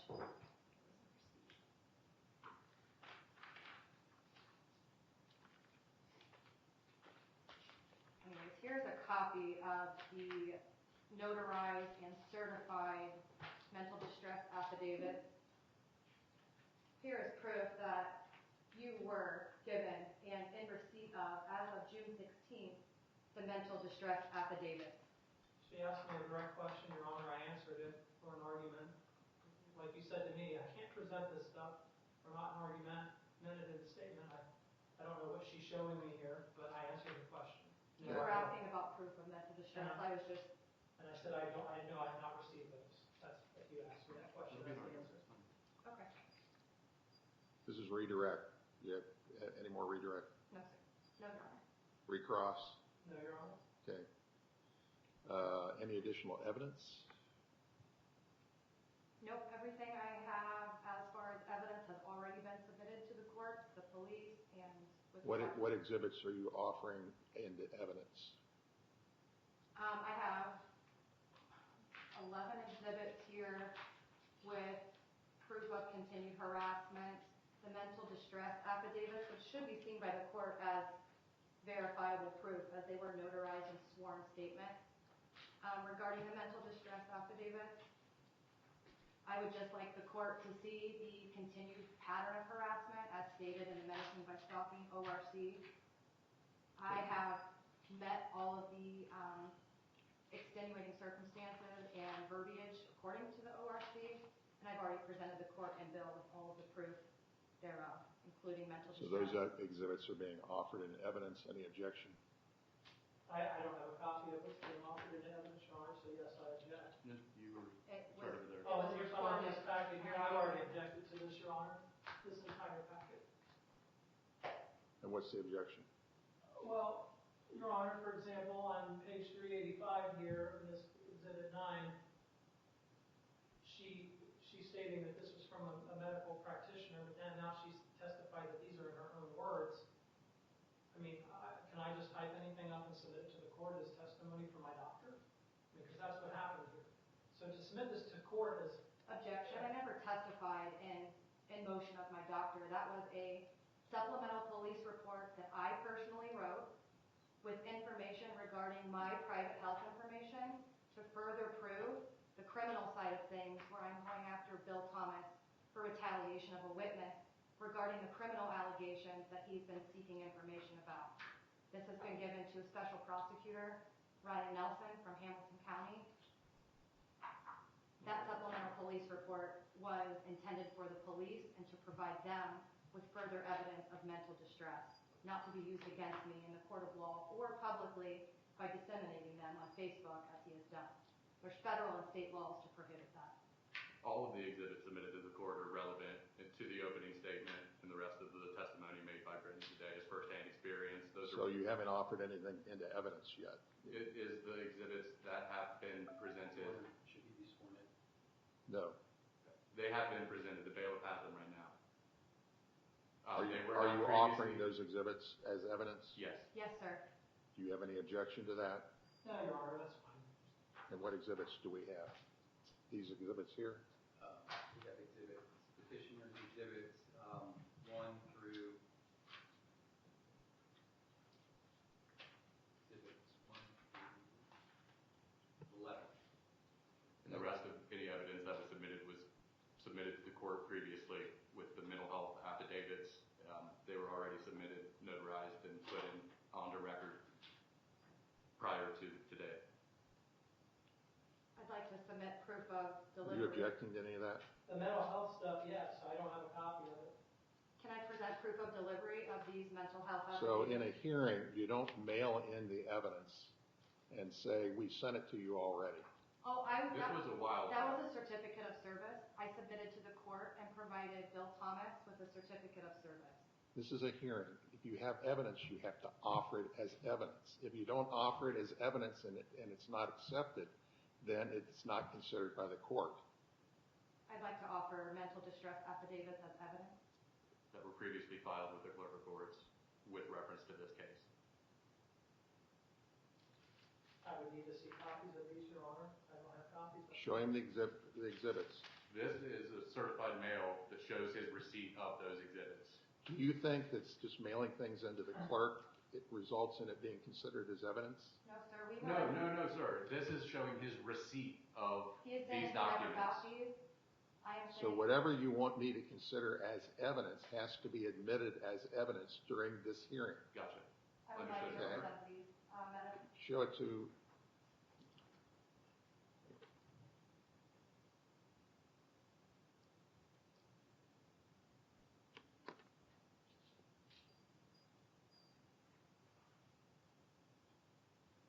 So this is testimony by you, Ms. Thompson?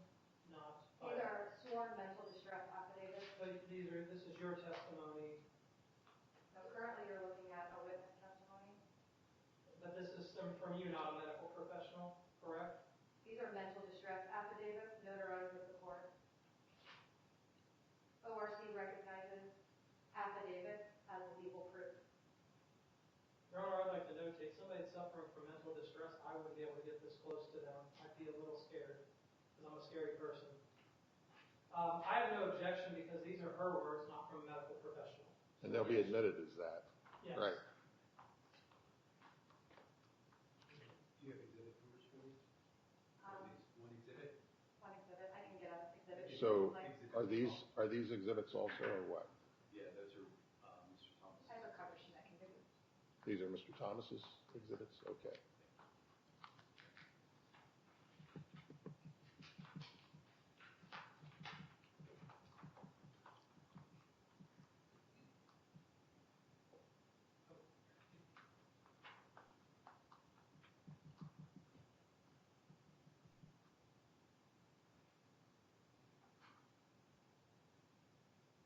So, just to make clear, these are all the exhibits you are introducing that you want me to consider in this case, Yes, Your Honor. in addition to the testimony. Yes, Your Honor. And you're not objecting to those exhibits, is what I hear you This say. time now. Okay. And what are these things?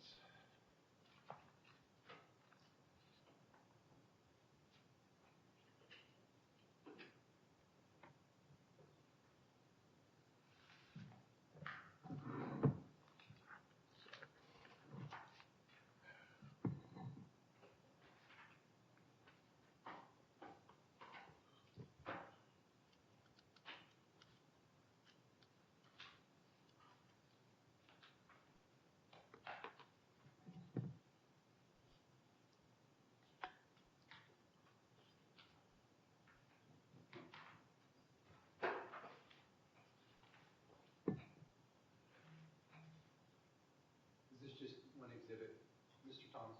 So I have a few exhibits. So it starts out with He hasn't EX1. presented his case yet. Okay. The These are, plaintiff is side right, that's what we're doing now, because they are resting. These are- right, these are- When they rest, all the evidence that they want to these are the introduce has to be. respondent's exhibits, Your Honor. What? I said these are the respondent's exhibits. Okay. Yeah. So all the exhibits you want me to consider are the ones that you want to make sure they understand what they've given me?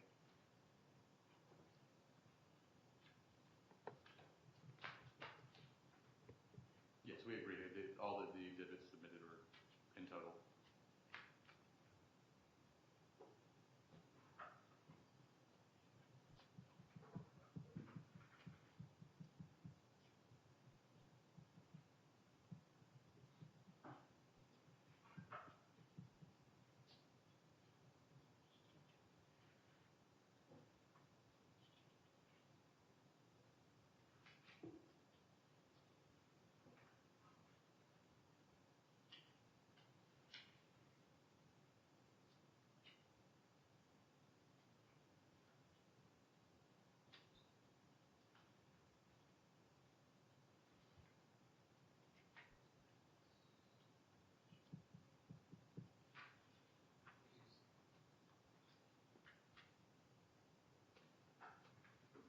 Mr. Thomas, Yes, how many total exhibits do you have? 4.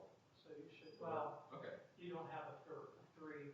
The number 3 is the actual. So he hasn't presented his case yet. We're going to go there. Okay. So All right. he will introduce his exhibits when we get to that Okay. point. Okay. I just want to make sure you've introduced everything you want me to consider in this case.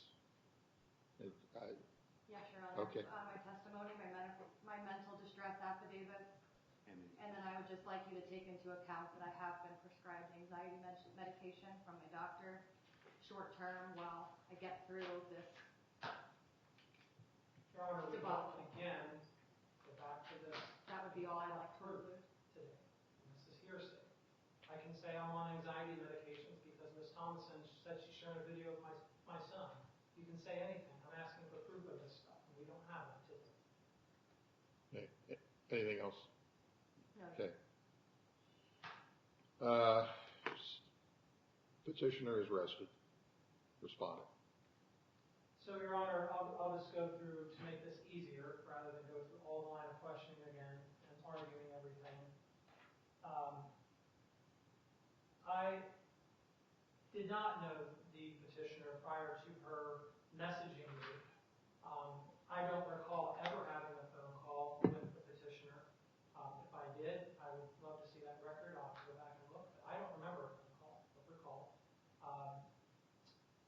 The first time I had an encounter with her is, as you see in Exhibit 1, page 1. You don't have to turn to it now, but in that exhibit, I gave you the unredacted full conversation between her and I. I have not had any other conversations with her outside of that. She reached out to me on May 25th about issues that she had because she read my page on her own free will. I didn't invite her to read my page. There were some allegations of a coach having inappropriate images on his phone of a Milford Wrestling student, female Milford Wrestling student.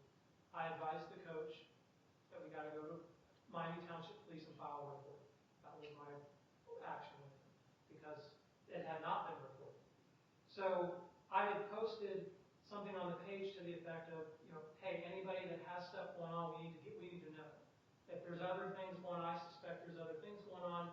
She responded to that in these messages, sending me stuff about her communications with the school, stuff about her case, and I was, I got these first several pages, and I did respond to her and said, I asked Robert Peters to get us together, and then I was going to bring Courtney Walls, the gentleman that was the coach that was involved in the other case that was terminated, whistleblower, to put the two of them together so they can talk about the boys wrestling team, the girls wrestling team, and kind of take us out of the middle of it and let the two of them.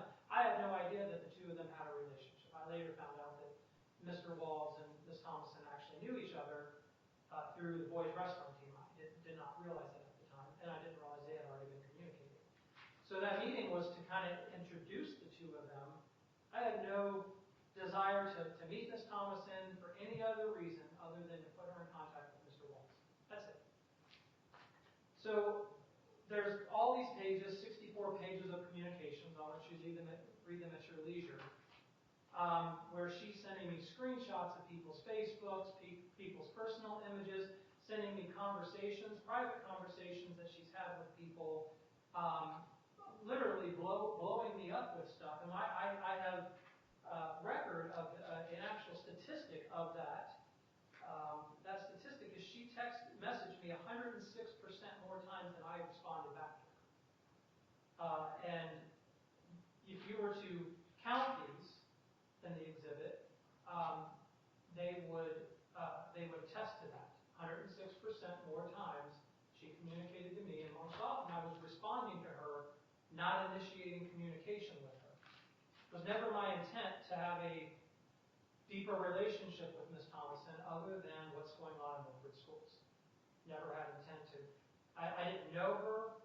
I didn't really know the full extent of how long Mr. Peters knew her until later on when things went south. He genuinely there was no set-up stage. There wasn't, we were trying to set her up and try to get her. None of that is true. It was a genuine initiative to put the two of them together. That's it. Courtney Walls and Ms. Thomason. When things went south and Ms. Thomason accused me of, and you can see this in the messaging, she accused me of withholding information of things that I might have known in Milford. I made a post about, I believe that there are more things going on in Milford schools sexually than we know about. And she messaged me and said, we have a right to know if you know something. I'm just summarizing, but they're in here. The public has a right to know. If you know something, you need to tell us. And I responded harshly to her and said, look, I'm not on the side of Milford School. If I know something, I blow it up. I'm not hiding anything. If I know that a kid is being exploited, anybody in this county that knows me knows I would be the first one to go after that person. Everybody knows that. I think that's the most disgusting thing that a person can do, is to exploit a young child sexually. It is awful. So I was on her side. That's the stupidity of this entire thing, is I was on her side for all of this. But when she started attacking me, and then people in the community started reaching out to me, saying that she's talking about me, and I've given you an exhibit 4, where she was talking about me to Mr. Peters, making fun of him. She went to my social media page unprovoked, never posted any pictures of her at this time, or anything about her family. She sent a picture. She had multiple conversations in Exhibit 4 with Mr. Lehrman. She stated that she didn't know him until a certain point. I don't know when that was or when these were. But she had extensive conversations with Michael Lehrman, where he told her I was a child abuser. She then continued her conversations with him and Mr. Peters, and saying, Bill is trying to play people for fools. I'm no effing tool. The things I've always noticed with conservative men is they always feel so small and if they need to be condescending if a woman questions them. Bill acting like a little coward. You haven't lied to me yet, or give me a reason. You also haven't lied, calling me crazy, telling me to watch my tone. for real, you big effing dork. And then on page 7 of Exhibit 4, she sent a picture of me calling me a dork. Again, this is prior to any negative actions against her. This was in the midst of her and I still communicating. Again, it was a harsher tone because she accused me of withholding information. And I did take offense to that because I would never withhold information. If I know somebody's exploiting a child, the first place I take them, if it hasn't been reported to law enforcement, is law enforcement. So, yes, I got offended by her confronting me, accusing me of trying to hold information from the public. I've been doing this a long time. That's not how I operate. And I don't have as many political friends in this county as she may think because a lot of people don't like me in politics.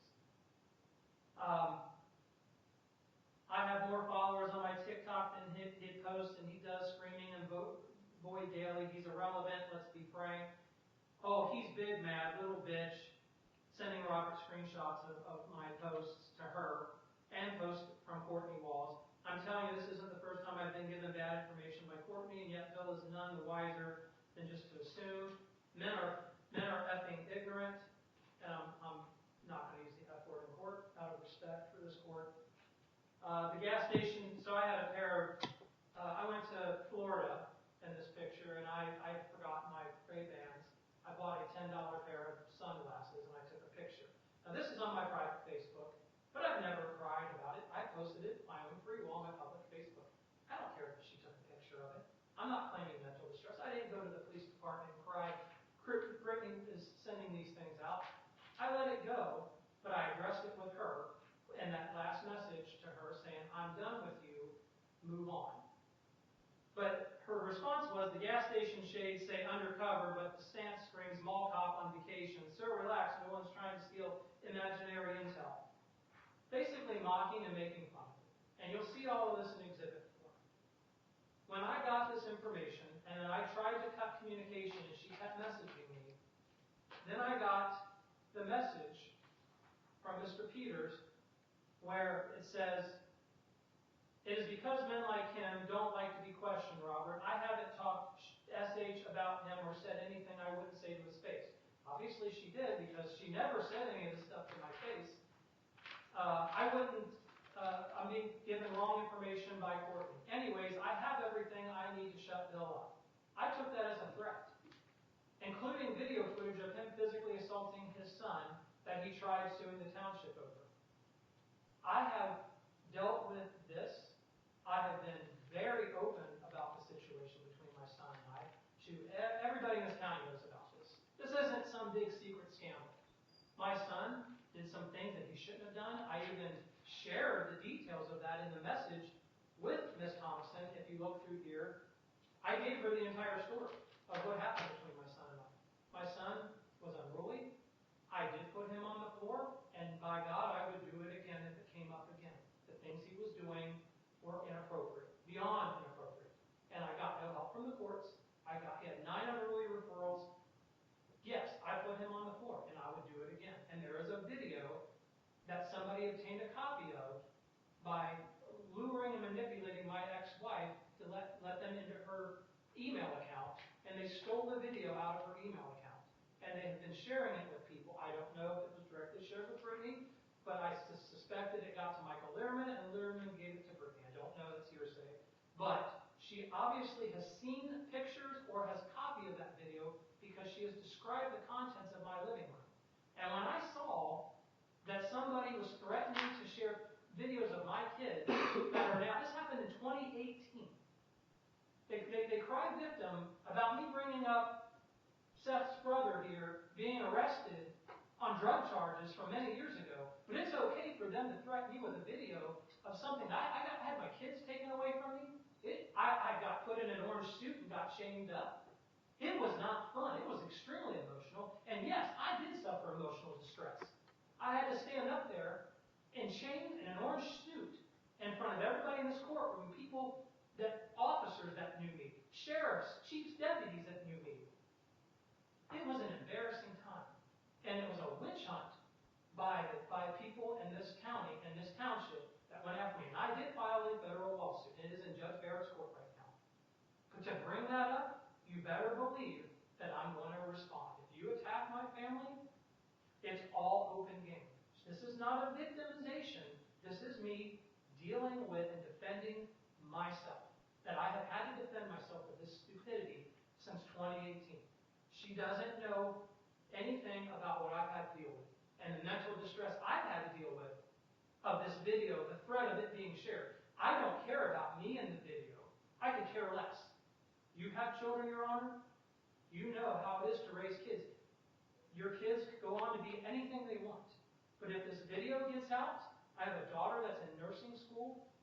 I have a son that's struggling right now in life, and I'm trying to help get him straightened out. He's 24 now. He works at a fast food restaurant. He has all the tools to be successful. But because of his oppositional defiant disorder and things, I'm struggling to help him. Putting a video out about him and my daughter and my youngest daughter, all three that were in there, because my two girls were sitting at the counter.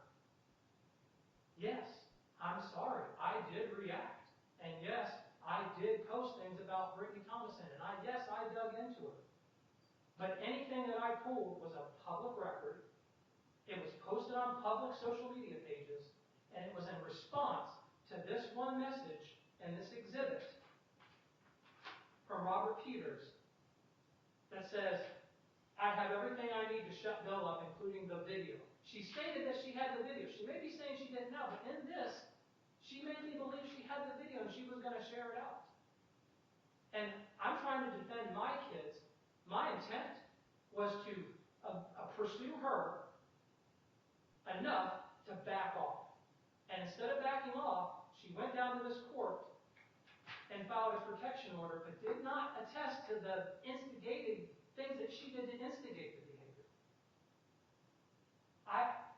Your Honor, I'm not even going to go through all line of questioning. This is a list. The bottom line is this. I was provoked to respond to what was I considered a valid threat to my children. And I'm not trying to blow smoke up the court's butt. I'm not trying to mess with her.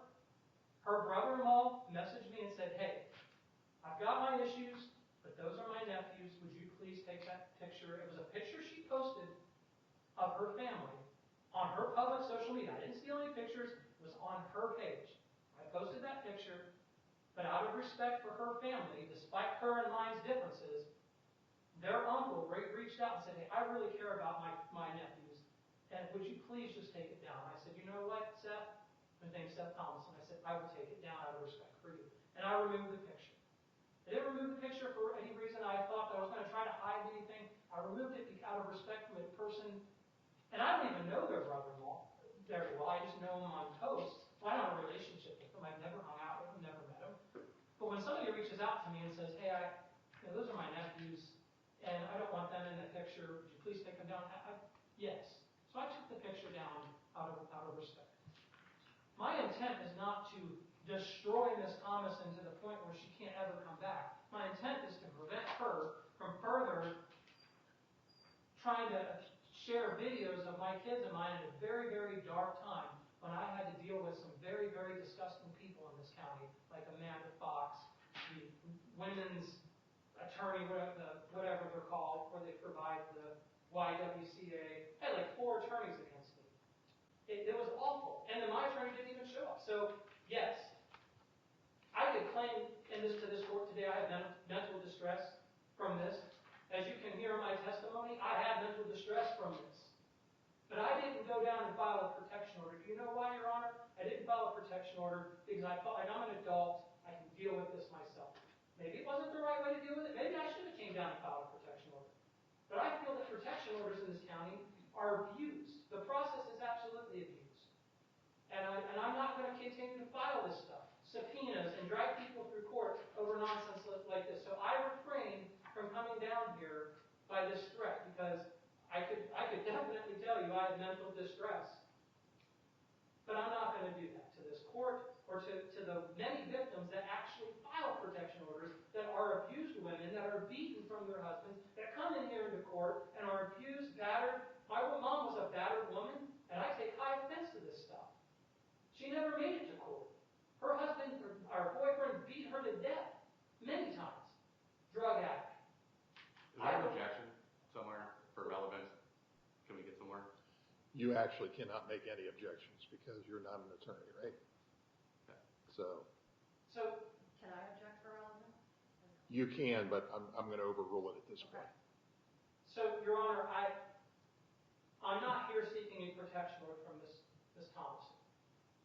I'm here to state on the record the reasoning for me going at her was because of the threat of her pushing stuff out about my family and my children, which is what she's accusing me of doing. And yes, I have posted things about her family, or I'm sorry, really about her and her husband directly. But I've had many people in the community reach out to me and give me a lot of things about her and her family, things that I have not posted, things about evictions and things about her children that I did not put out there on the page. But I did put the stuff that I thought would push to be backed off. So that is why we're here today. That is why the actions happened. But I would never abuse the process of this court to come in and say, yeah, I have mental distress, I'm on medication. I don't take medication for this. Maybe I should be on medication because it's caused a lot of strife in my family between my ex-wife and I. We still to this day deal with it because people like her continue to bring it up. I mean, I got into a big fight with my ex-wife about this message. And we argued over the phone extensively because I'm like, this is what happens when you I give you trust about things that are happening with our kids and you go share it with people or allow them to have access. Got into a huge argument, causing further mental distress. But to say that I did this, or allude to the fact that I did this unprovoked, is completely dishonest to this court. I was absolutely provoked. I didn't do anything to Ms. Thomason other than offer a means of trying to get her connected with other people in the community that could maybe help her with her case in Milford. She accused me of something that wasn't true. I had harsh tone with her, and she started mocking, making fun of me, and threatening me with a video. That's what happened to her. I'm not sure why Miami Township released the records, but why did you go to Miami Township and get her medical records, mental health records? That's what she's saying happened. So, responding to that, Your Honor, I actually didn't write medical records. They were responding to the Dukas Tecum that I had filed on Lieutenant Todd Taylor. So I filed, you have a copy of it, you quashed it. Their law director emailed me this packet of information in response to the Dukas Tecum that I had filed with Miami Township. But I did not reach out and say I need copies of her medical records or anything like that. Now, if the court is requesting that these were obtained illegally and that there was not proper process, I will discard them. I will remove them from my person and remove any links online. If the court asks it, I will be willing to do that. So my question, yeah, you've answered it somewhat, but obviously to my sense, your medical records are your records. She's not entitled to those. Her medical records are her records. You're not entitled to those. She's saying Miami Township released them to you. And They're not medical records, Your Honor. They're not? No, there are no medical records. If you look through her own exhibit, those aren't medical records. Remember, she testified that she typed this up and submitted as a supplemental report. But there are no medical records in there. No mental health records? Correct.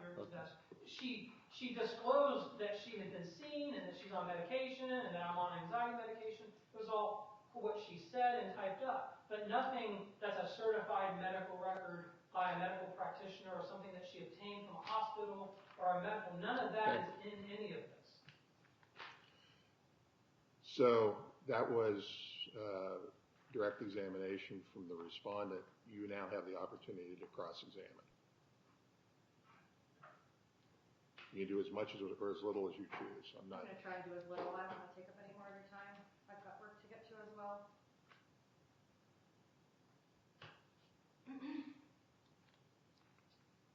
Mr. Thomas, in your statement just previously, you admitted to digging in an effort to get me to stop. According to ORC, that is a evidence of guilt of menacing by stalking. Menacing by stalking It's a statute. question. Objection. What's the question in this? Do you understand that the ORC states, regardless of purpose, when you are aware that your conduct will probably cause a certain result or will probably be of a certain nature, a person has knowledge of circumstances when he is aware that such circumstances probably exist. Are you aware that's part of the law, menacing by stalking in the state of Ohio?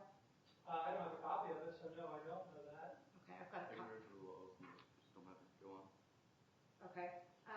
There's case law referencing that, as well as the statute you can reference later on.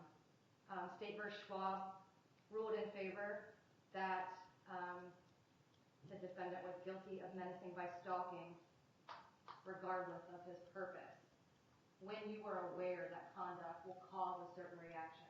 Is it true you did in this right here, that you admitted to digging in an effort to get me to stop?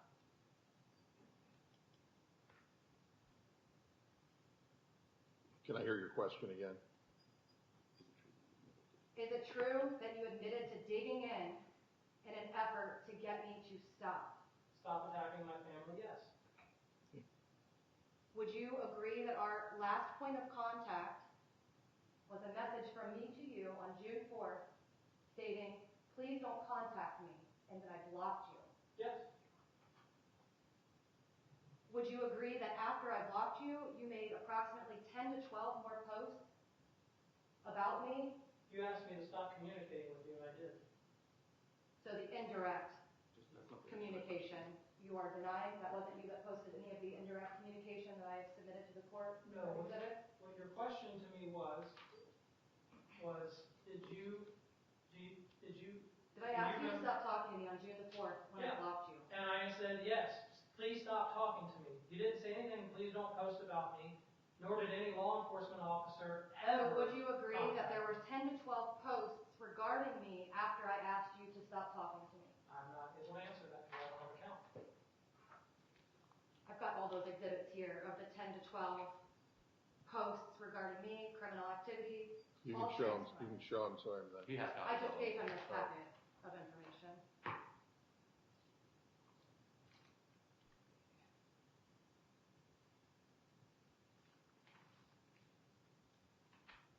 Mr. Thomas, would you agree that falsely accusing someone of having a criminal record is a serious matter?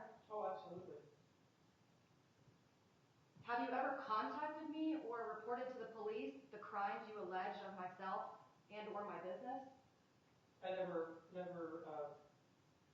are you asking, did I say that you have an alleged thing? Multiple times you stated that I was connected to crimes. Did you ever contact me for clarity or report the crime to the police? I've never accused you of a crime that I'm aware of. The post here say otherwise. Did you verify the identity and have the docket information regarding the crime that you posted? Yes. Well, I actually didn't accuse you.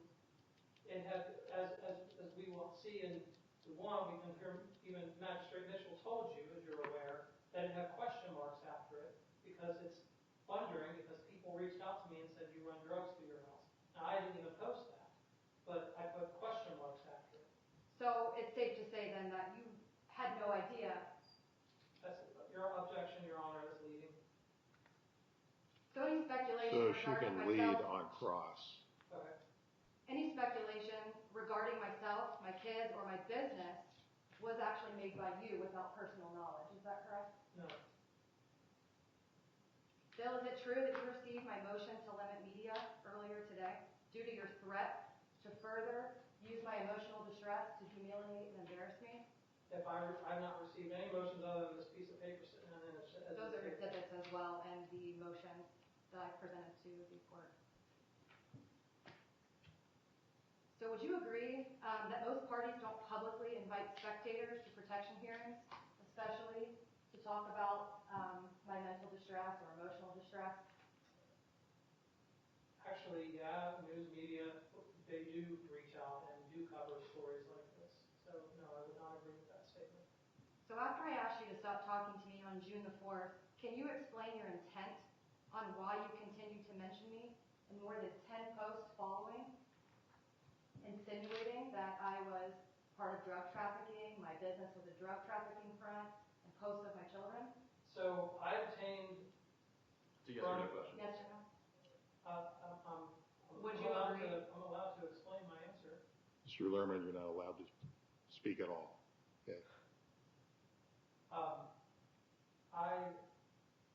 Your Honor, just for clarity, that's not Mr. Lerman.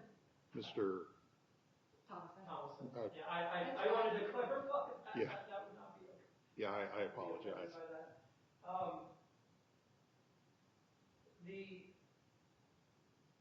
multiple people reached out to me, and I didn't even pull the record on your husband for the felony drug charge from Arizona. It was sent to me by your neighbor, one of your neighbors. That is what I posted about, is that, you clean people's houses, and there's drug history and some violence history. Yeah, I posted it to the No media. further questions.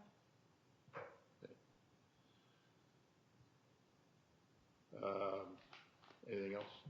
Your Honor, I just want to reiterate again, any actions that were taken against Ms. Thomason were all of public record, nothing private. It was all obtained through public records request or... Objection. My name is not associated now or ever has it been with any drug crimes or drug trafficking. Not alleged, not proven, never. Just have to speak one at a time. So you're resting, right? No, I was adding on to my testimony. Okay, we'll keep going then. None of this would have happened had Ms. Thomason not have threatened me in the first place. And none of the actions I have taken on her, if she feels that the actions are libelous and that she has damages, then she should pursue other actions other than a protection order. Protection order is not the means to cover libelous actions. It is for someone that feels physically threatened. As you saw earlier, she stood right here for more than 20 seconds right next to me, very comfortably. I actually was uncomfortable, but she stood there comfortably. That does not show signs of somebody that has mental distress. So I again go back to the fact that this has been something that took place at her own account by attacking me, and I responded with public information, and she's not happy about it because she didn't want that information to get out. But it is public record. It is not anything that is sealed or violation of privacy. Pictures of her family that she posts on her public social media page. It's free speech. It's First Amendment. Just like her calling me an effing dork and a molcop and hate effing men and I hate Milford police. All of this stuff is free speech. I'm not here. I've never filed a police report on Ms. Thomason. Not once. Never went to law enforcement to complain. I just dealt with it in the way that I felt the need to deal with it. So I rest on that, Your Honor.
Your Honor, just before I forget, I do have one witness that I gave Mr.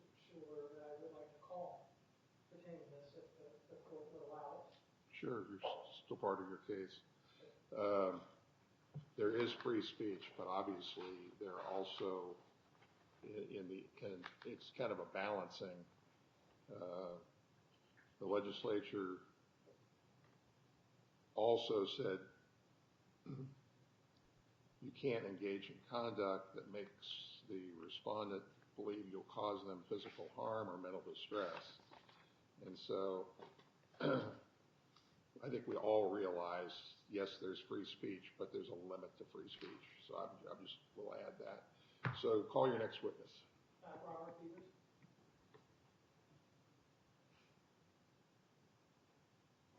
Your Honor, in the box scores, yes, words I can hear, sir?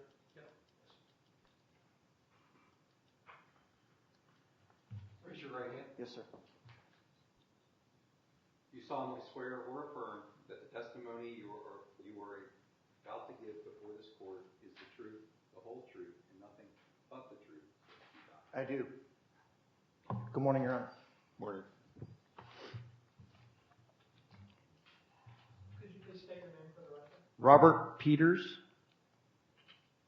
Robert, Mr. Peters, what is your relationship with the petitioner? Miss Thompson. What was your relationship with her? My relationship with her, we met back probably 2008 timeframe. She came to Fairfield, Ohio. We met at a club, used to be now closed, called Metropolis. And we have, up until, of course, this point, I still consider her, an acquaintance and a friend. But we have been friends off and on. Obviously, I've not followed her family relationship from her time of moving. She moved away when she married her husband. They went to Arizona, and we reconnected after discussed today in court a recent post where I stood up for her. What is your current relationship with the petitioner? My current relationship would still say, I'm cordial with her. I have nothing against Ms. Thomason. I'm a little disappointed in some statements or some allegations that were made.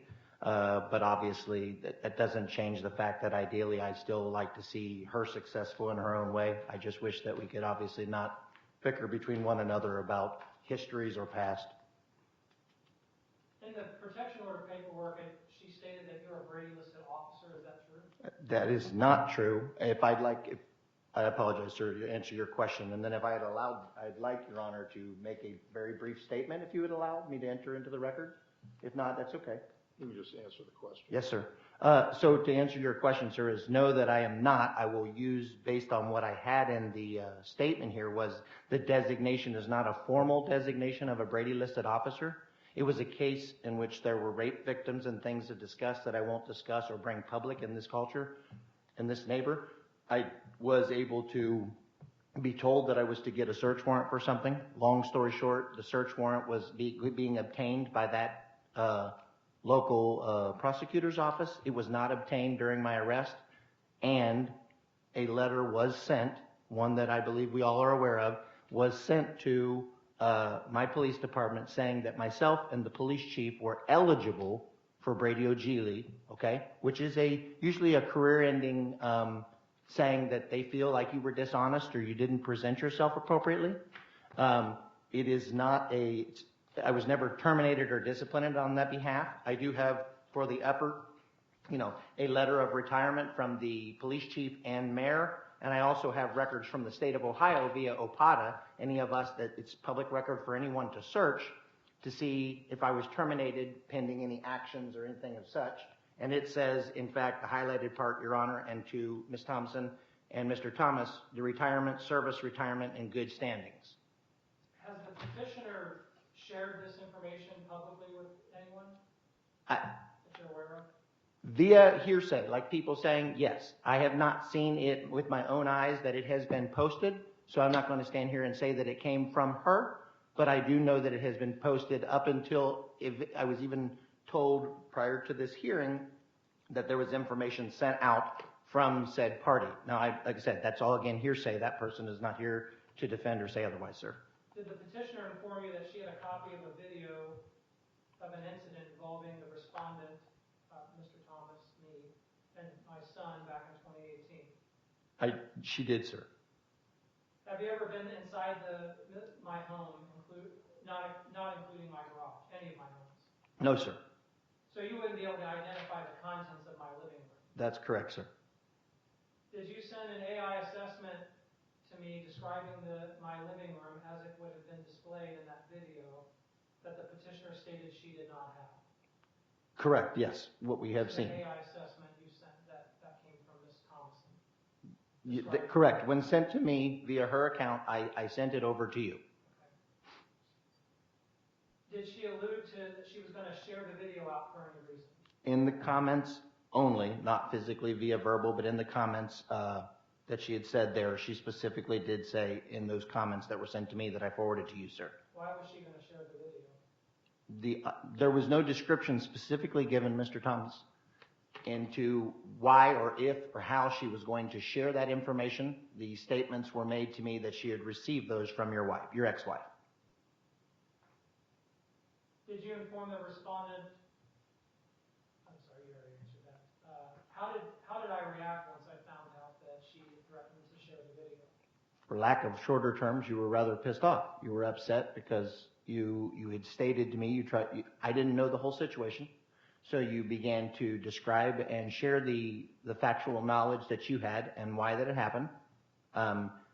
I said, I've really got no dog in the fight, but obviously you were very upset and very angry that something that you had hashed out before in even a court of law here in Clermont County, that she was going to possibly share or say something that could hurt or harm you or your kids again. Do you believe that the respondent would have engaged any further with the petitioner had a threat to share the video been made against the respondent? I do not. That is all, Your Honor. Any questions? May I ask questions? Sure.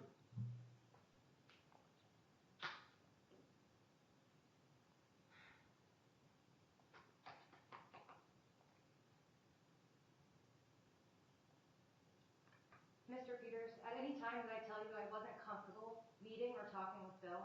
You did. Is it true that at the end of our conversations, I also blocked and told you I wish to no longer speak to you? You did.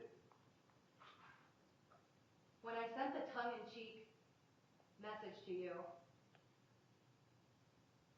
did you also share grievances, minimal or otherwise, about Bill to me? I don't recall, ma'am. I do remember times which we had discussions.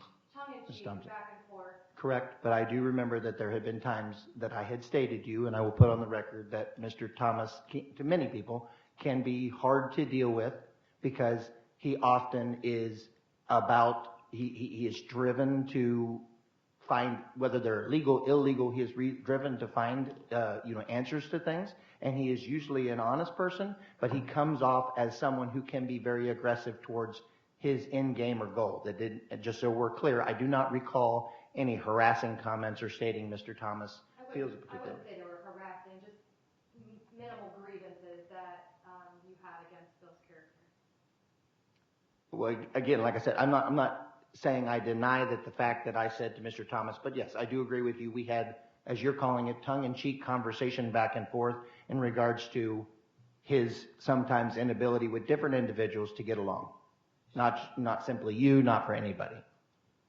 Okay, and in reference to these tongue-in-cheek comments, would you agree that we've talked in text and via phone call? That's correct. Lengthy phone calls even, where we were friendly and... Yes, ma'am, and not solely about Mr. Thomas. I think you would agree. Yes, ma'am. Correct. So, can you put on record then that I clarified with you on a phone call that I actually did not have possession of any video and that I only was in possession of a still shot? You asked me to share the still shot, and I said that would be illegal. And that's when I provided the AI-generated statement of what I saw in the picture. And unfortunately, Ms. Thomason, I do not recall, not that I have anything to say about that, I do not disagree that conversation came up. What I believe that the context you're discussing is after I said, because I was interested if I was going to share any type of relationship with Mr. Thomas, okay, I wanted to know, what are we talking about this said video? I would like to see it, right? Because in my position, currently running for Milford School Board, I wanted to know, I need my facts before I present to others during a campaign of this election, okay? So my sole responsibility was to ask you, did you have something to share? Now, as long as it wasn't criminal and it needed to go speak to a police officer or that matter, I was asking for that factual knowledge. Let me finish, ma'am. You said that you did not have the photo of that you had seen that. I asked where you saw it from. You said his ex-wife. Is it true when I clarified I didn't have video that you explicitly, with these words, said, Bill is just vindictive, and it's easier to join him than to beat him? No. No, ma'am. And let me exasperate on that is that I have said, again, not that this gentleman is vindictive, but Mr. Thomas is aggressive towards his end game or goal, and that is to, obviously, if you're attacking him, he's going to come back at you with equal or sufficient force to say, knock it off, that's not me. From my knowledge, personal knowledge with him, again, this acclaimed thought, which I'm not holding fault to anybody, is you believe that I'm somehow in cahoots with Mr. Thomas and the individual sitting behind him and others. Unfortunately, when I got into campaigning, I got involved with individuals. That does not put me in the same category of we have tongue-in-cheek conversation daily or we discuss. In fact, I believe you can ask Mr. Thomas, and he would agree that sometimes we have difference in beliefs. But ultimately, he has been a fairly truthful individual to me, and he has never currently led me astray. So no, I apologize. You answer your rest of your question, and I'm happy to answer it, ma'am. Would you agree that I asked you to please talk to Bill and ask him to remove the posts because they were emotionally damaging, my kids were involved, and I felt as if it was going too far. You had told me at that time you would reach out and that you did, and he refused to remove? It's correct. You asked me a total of 3 times, once via phone call and twice shown in the text messages where you would ask me, please tell him to remove it. Did you Okay? ask him? I did, ma'am. Twice I asked him. The first time I asked him was in between asking him via text to say, hey, Brittany would like you to remove this. It's her kids.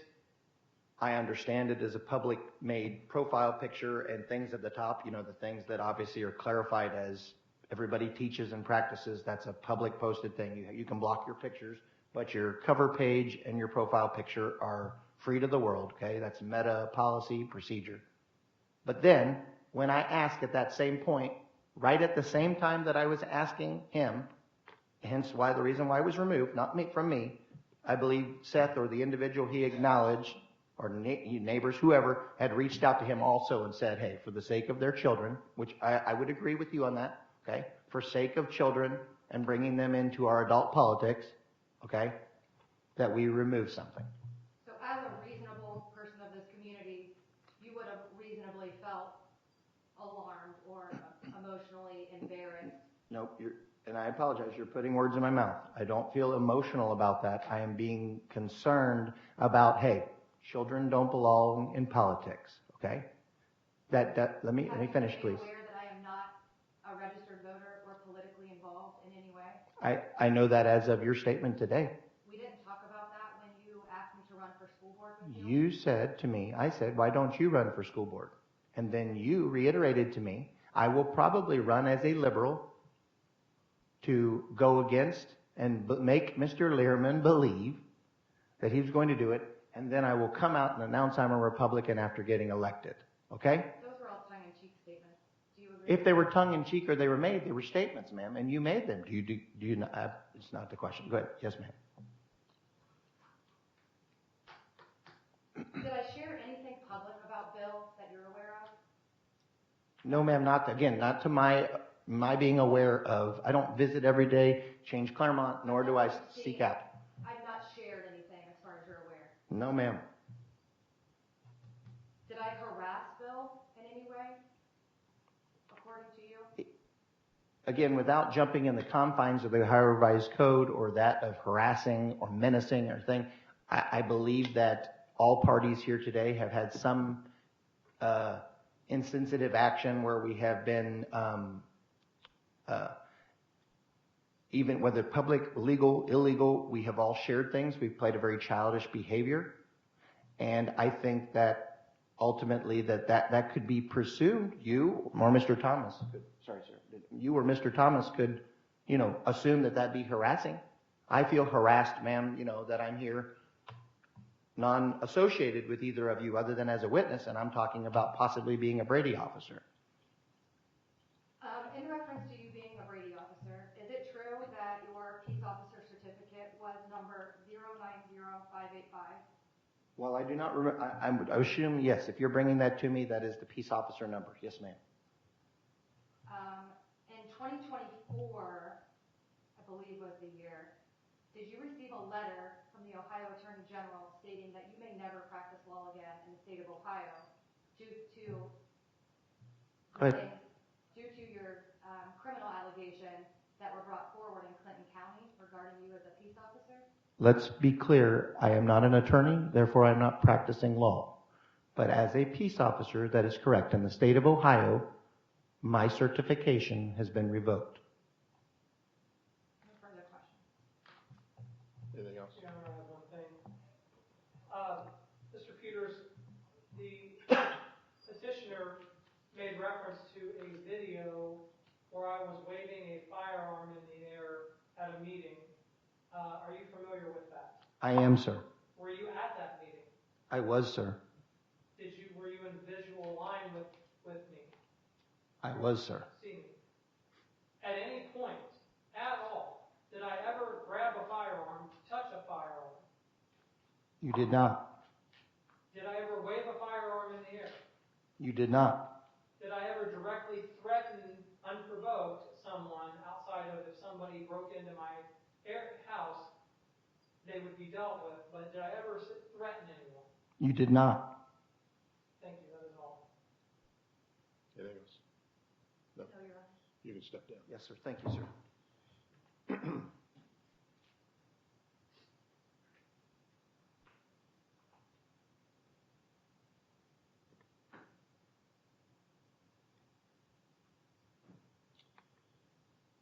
Anything else?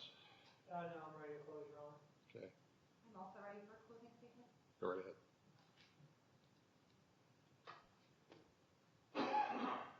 Since the filing of the protection order, the respondent, Bill Thomas, has continued to engage in a pattern of behavior designed to cause me emotional and psychological distress. His conduct is persistent and even calculated, as he stated in his testimony that he reacted knowingly. He published stuff to get me to back off. This was clearly intended to not only intimidate, but humiliate me. The frequency and the tone of his public posts demonstrate a relentless campaign of harassment that aligns squarely with the legal definition of menacing by stalking under Ohio law, particularly when coupled with the express intent to cause emotional harm. Most recently, Mr. Thomas obtained private health information about me through a procedurally defective subpoena and then shared this sensitive information on a public platform. This is not only a gross violation of my privacy, but a further escalation in his retaliatory behavior, which I don't see stopping. This is weaponizing confidential information in an effort to provoke, shame, and degrade me publicly. Free speech does not protect against harassment or false criminal allegations. The defendant just admitted that he proceeded with menacing by stalking to shut me up and cause further mental distress. I want to make it very clear to the court, I knew Mr. Thomas for no more than 10 days before recognizing that his actions and intentions were deeply problematic. During the short time, it became evident to me that he was not simply controversial, but a dangerous political agitator willing to exploit and harm others for attention, influence, retaliation, or even self-gain. Since then, I have been the target in an ongoing campaign of personal attacks, defamatory claims, and public humiliation, all of which I have taken a significant emotional toll. I am on medication right now just to get through this hearing. I have submitted affidavits to document the mental and emotional distress with the court and have sought temporary relief via medication from my prescriber to help with the increased anxiety stemming from Bill Thomas's continual and seemingly never-ending actions. The motions to quash subpoenas by Mark DeCalve, Jason Swallen, Sarah Souter, Todd Taylor, Michael Learman, they all have one thing in common. They prove to the court that Bill is abusing the subpoena process to harass not only me, but them and also public officials. His actions are not those of a concerned citizen or legitimate litigant. They are those of someone determined to weaponize the legal system and media platforms to harass and intimidate me in an effort to get his way. I urge and plead with the court to please recognize the gravity and the ongoing nature of this situation and to take appropriate steps to limit further harm and abuse. Your Honor, we really shouldn't be here today because at no point have I threatened Mrs. Thomason physically. At no point has Ms. Thomason provided any medical records from a medical provider attesting officially that she's on medication or being seen for anxiety. We don't have that diagnosis. We have no records. We have hearsay, written affidavits from her point of view, but we don't have certified medical records. I don't have medical records that she's saying that I have. What I have is stuff that she has submitted to the Miami Township Police Department in the form of a police report, supplemental or not. And by Ohio law, anything that goes into a police report is a public record. Even videos of people's kids, unfortunately. There's a federal case outstanding on that, but no determination has been met yet. But she submitted things into a police report that was given to me via a public record, and that is all admissible to share. I mean, if we're going to say that I can type up my medical records, submit it, and they're not protected, I'm sorry, that's not okay. None of this would have happened. We wouldn't even be here with any of this had Ms. Thomason not threatened me and my family in the first place. She has come to the court for an ex parte and was denied by Magistrate Mitchell because Magistrate Mitchell saw through the testimony and denied her the emergency ex parte because there was no immediate threat determined. There was none of this. She didn't provide medical evidence. So the ex parte was denied, and she asked for a full hearing. We're here today. Again, we don't have any certifiable proof of what Ms. Thomason is saying, and we don't have any proof of any physical threats, and everything that's the grounds to file a protection order. But throwing around, well, Mr. Thomas should be filed menacing, she's went to Miami Township. She filed a police report. They see what you see, Your Honor, and they have not even as much as contacted me. They have not contacted me one time to investigate any of her allegations. So if law enforcement has reviewed all this and they don't feel that it's criminal, we're not here today to make a determination on whether anything's criminal or not. We're not here today to determine whether something's libelous or not. We're here today to say, did I threaten her? And the answer at her own testimony is, physically, I have not threatened her physically. She has not proven mental distress. Therefore, she has not shown the grounds to obtain a protection order. And quite frankly, if Ms. Thomason isn't out mocking people, sharing their information, instigating this stuff, perhaps people wouldn't react with her the way that they do. But you can't go and talk bad about people, threaten their family, and then go down to the court when they react and say, I feel threatened, I'm having mental distress, and I'm struggling, and just throw it out on the table. I mean, you can, but at some point, when are we going to stop accepting that as, wasting the court's time in these protection hearings? People are seriously abused by their spouses, and they need these proceedings. But this kind of online instigation stuff, this is an abuse of the process. You say that I abused, she says I abused the subpoena process. Maybe I did some things out of my own ignorance, and I will, in the future, get an attorney to handle subpoenas, civil subpoenas.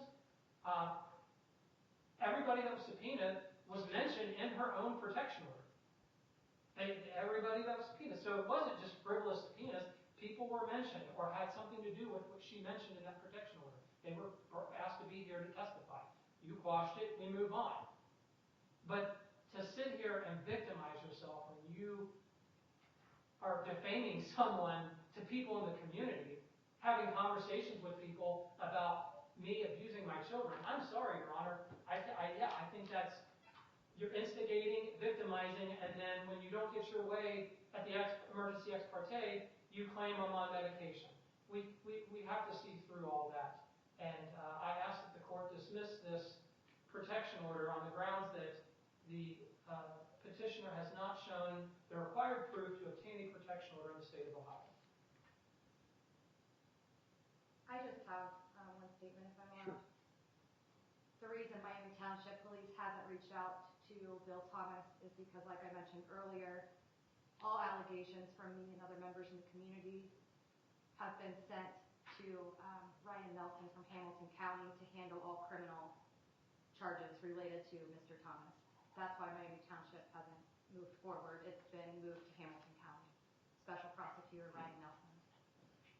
And as I understand, in speaking with Joe Braun, I spoke with Joe Braun on the phone either yesterday or the day before, and he states that he was calling the Hamilton County Prosecutor to see where they were on things. As I brought up, new criminal charges against Bill, retaliation of a witness, and provided that supplemental police report with my health information in regards to that supplemental report. He hasn't been questioned on that yet because it just was transferred less than 72 hours ago.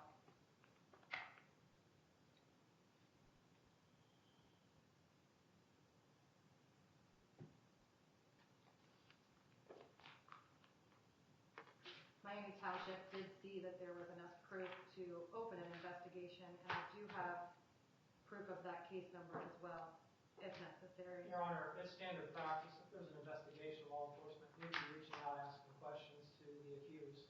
Again, to date, I have not been questioned by anyone. Your Honor, that's all for me. And the case that she's referring to is between Michael Linnerman and I can send you a copy of Carol Rowe's email.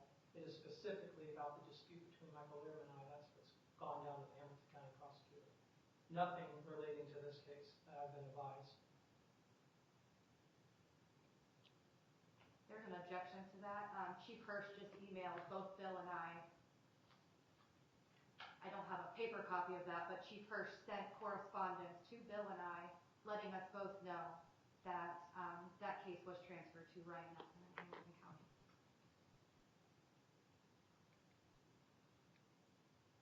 I'm sorry, I'd like to clarify. In the first email from her, she did not state the name. When I asked who it was assigned to is when he told me he doesn't have the contact information yet, but his name is Assistant Prosecutor Ryan Nelson from Hamilton County. Your Honor, I've got my email up. I have nothing from Chief Hirsch in my phone. I'll be happy to give you my phone if you want to see it. So I object to that. And I'm not sure why we're in closing. I'm not sure why we're adding this. This isn't closing. This is actually getting back into testimony. But no, I don't have anything from Chief Hirsch at all in email.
So I'm going to listen to the record and then make a ruling. Going over the case law on this, or the law on this, menacing by stalking states no person by engaging in a pattern of conduct's just more than one, which knowingly causes another to believe that the offender will cause physical harm to the other person or cause mental distress to the other person. Physical harm is not required.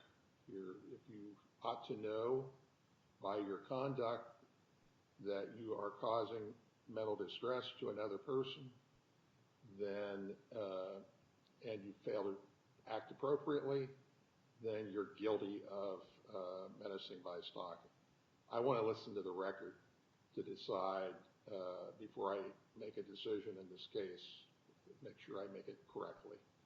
So that's the reason I'm going to set a date for sentencing. Listening to the Robert, you said sentencing, or what a CVP? that's not for sentencing, for announcement of decisions. And that was not I haven't decided the case, so that was simply a mistake. Let me give you some advice for both sides. What I heard from both sides is you have issues that you just can't let go of. And I can say and I'm not going to say it applies equally. I can say over the many years I've been a judge, that has been a constant theme to see people come in on criminal charges, come in on things like this where they just can't let go. When they should let go, when they should recognize that what I'm doing is having an effect on people around me. And so I'm going to make a decision over the next week or so and listen to the record again, and I make it fairly so that both sides will understand when I make my ruling that they've got a fair hearing, because you have gotten a fair hearing. Now I need the time to make the decision. Let me tell you what I would suggest. I would suggest you acknowledge you've done some things that, because it's just so hard to let go of things, but hard to let go of that issue that, and the same thing is on both sides. What I would suggest is that you not do something stupid in the next week or two before I make my decision. I'm going to make my decision based on the evidence in this case. But you should learn from this before you get the decision. What you should learn is you got to let things go. You can't continue to have effects on people because you can't let go of things. And that's something that, during the 30 years or so that I've been a judge, I see that repeatedly as an issue in cases.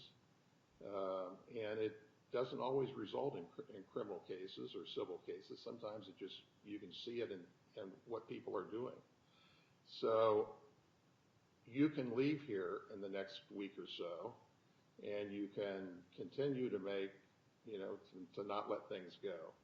Or you can go and say, from this day forward, those things that really irritate me, I'm not going to allow them to irritate me tomorrow. I'm not going to allow them to cause me to make a bad decision the day after that. That's what you can do. And so no matter how I decide the case, that's my advice to you. Make the right decisions. Stay away. People who have trouble making the right decisions should stay away from online, right? Should stay away from being able to vent online, because people can see what you've written. And that's true of all of us. So my suggestion is you take this to heart and on both sides, and try to let go of things, try to make the right decisions. Get exercise, do things that will help rather than hurt. Now, Mr. Hicks was here. You can vent, because it's not going to affect my decision, whatever you do. You can vent online, or you can write posts online. My suggestion is that you just let things drop and not do things that are going to be counterproductive. If I could have a theme that I've seen over my 30 years of judging that happens more often than not, that's the problem. People just cannot let go. And it will cost you. It may not cost you in this case, but it will cost you if you continue to do that. So we will set a date so that my bailiff can. You didn't take a recess date, you think? I'm not sure what date.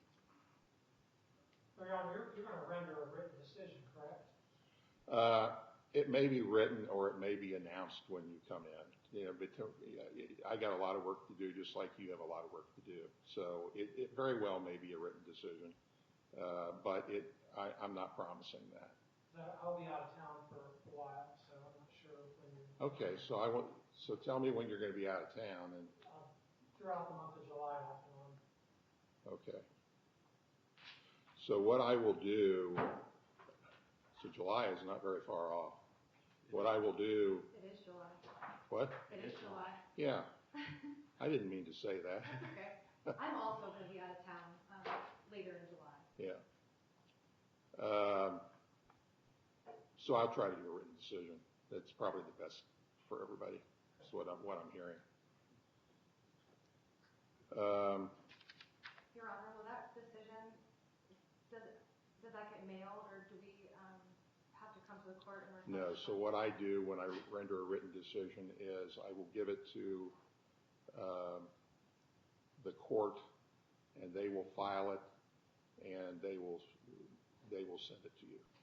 And the way it is ordinarily sent, actually what they'll do is they'll send me. They'll send copies to all of you.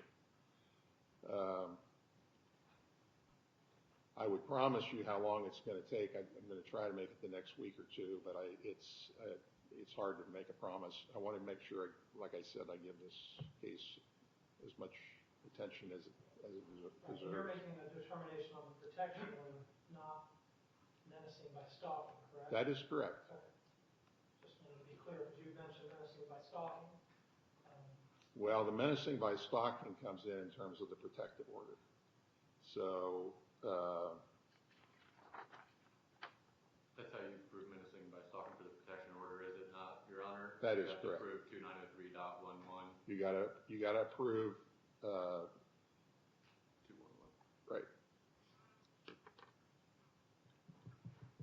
So the issue, it'll go out to your email address. So if the court has your email address, they'll give it to me, and we'll make sure that you get it as soon as it's filed. Yeah.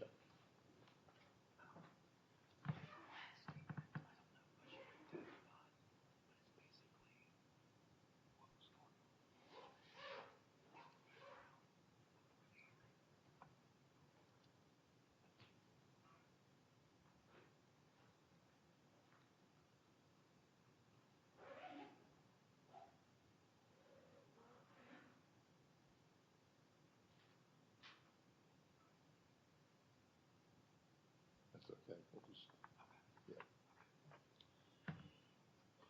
Thank you very much. Have a good weekend. Thank you, Your Honor. All rise. Bring the print back later. Court is in recess.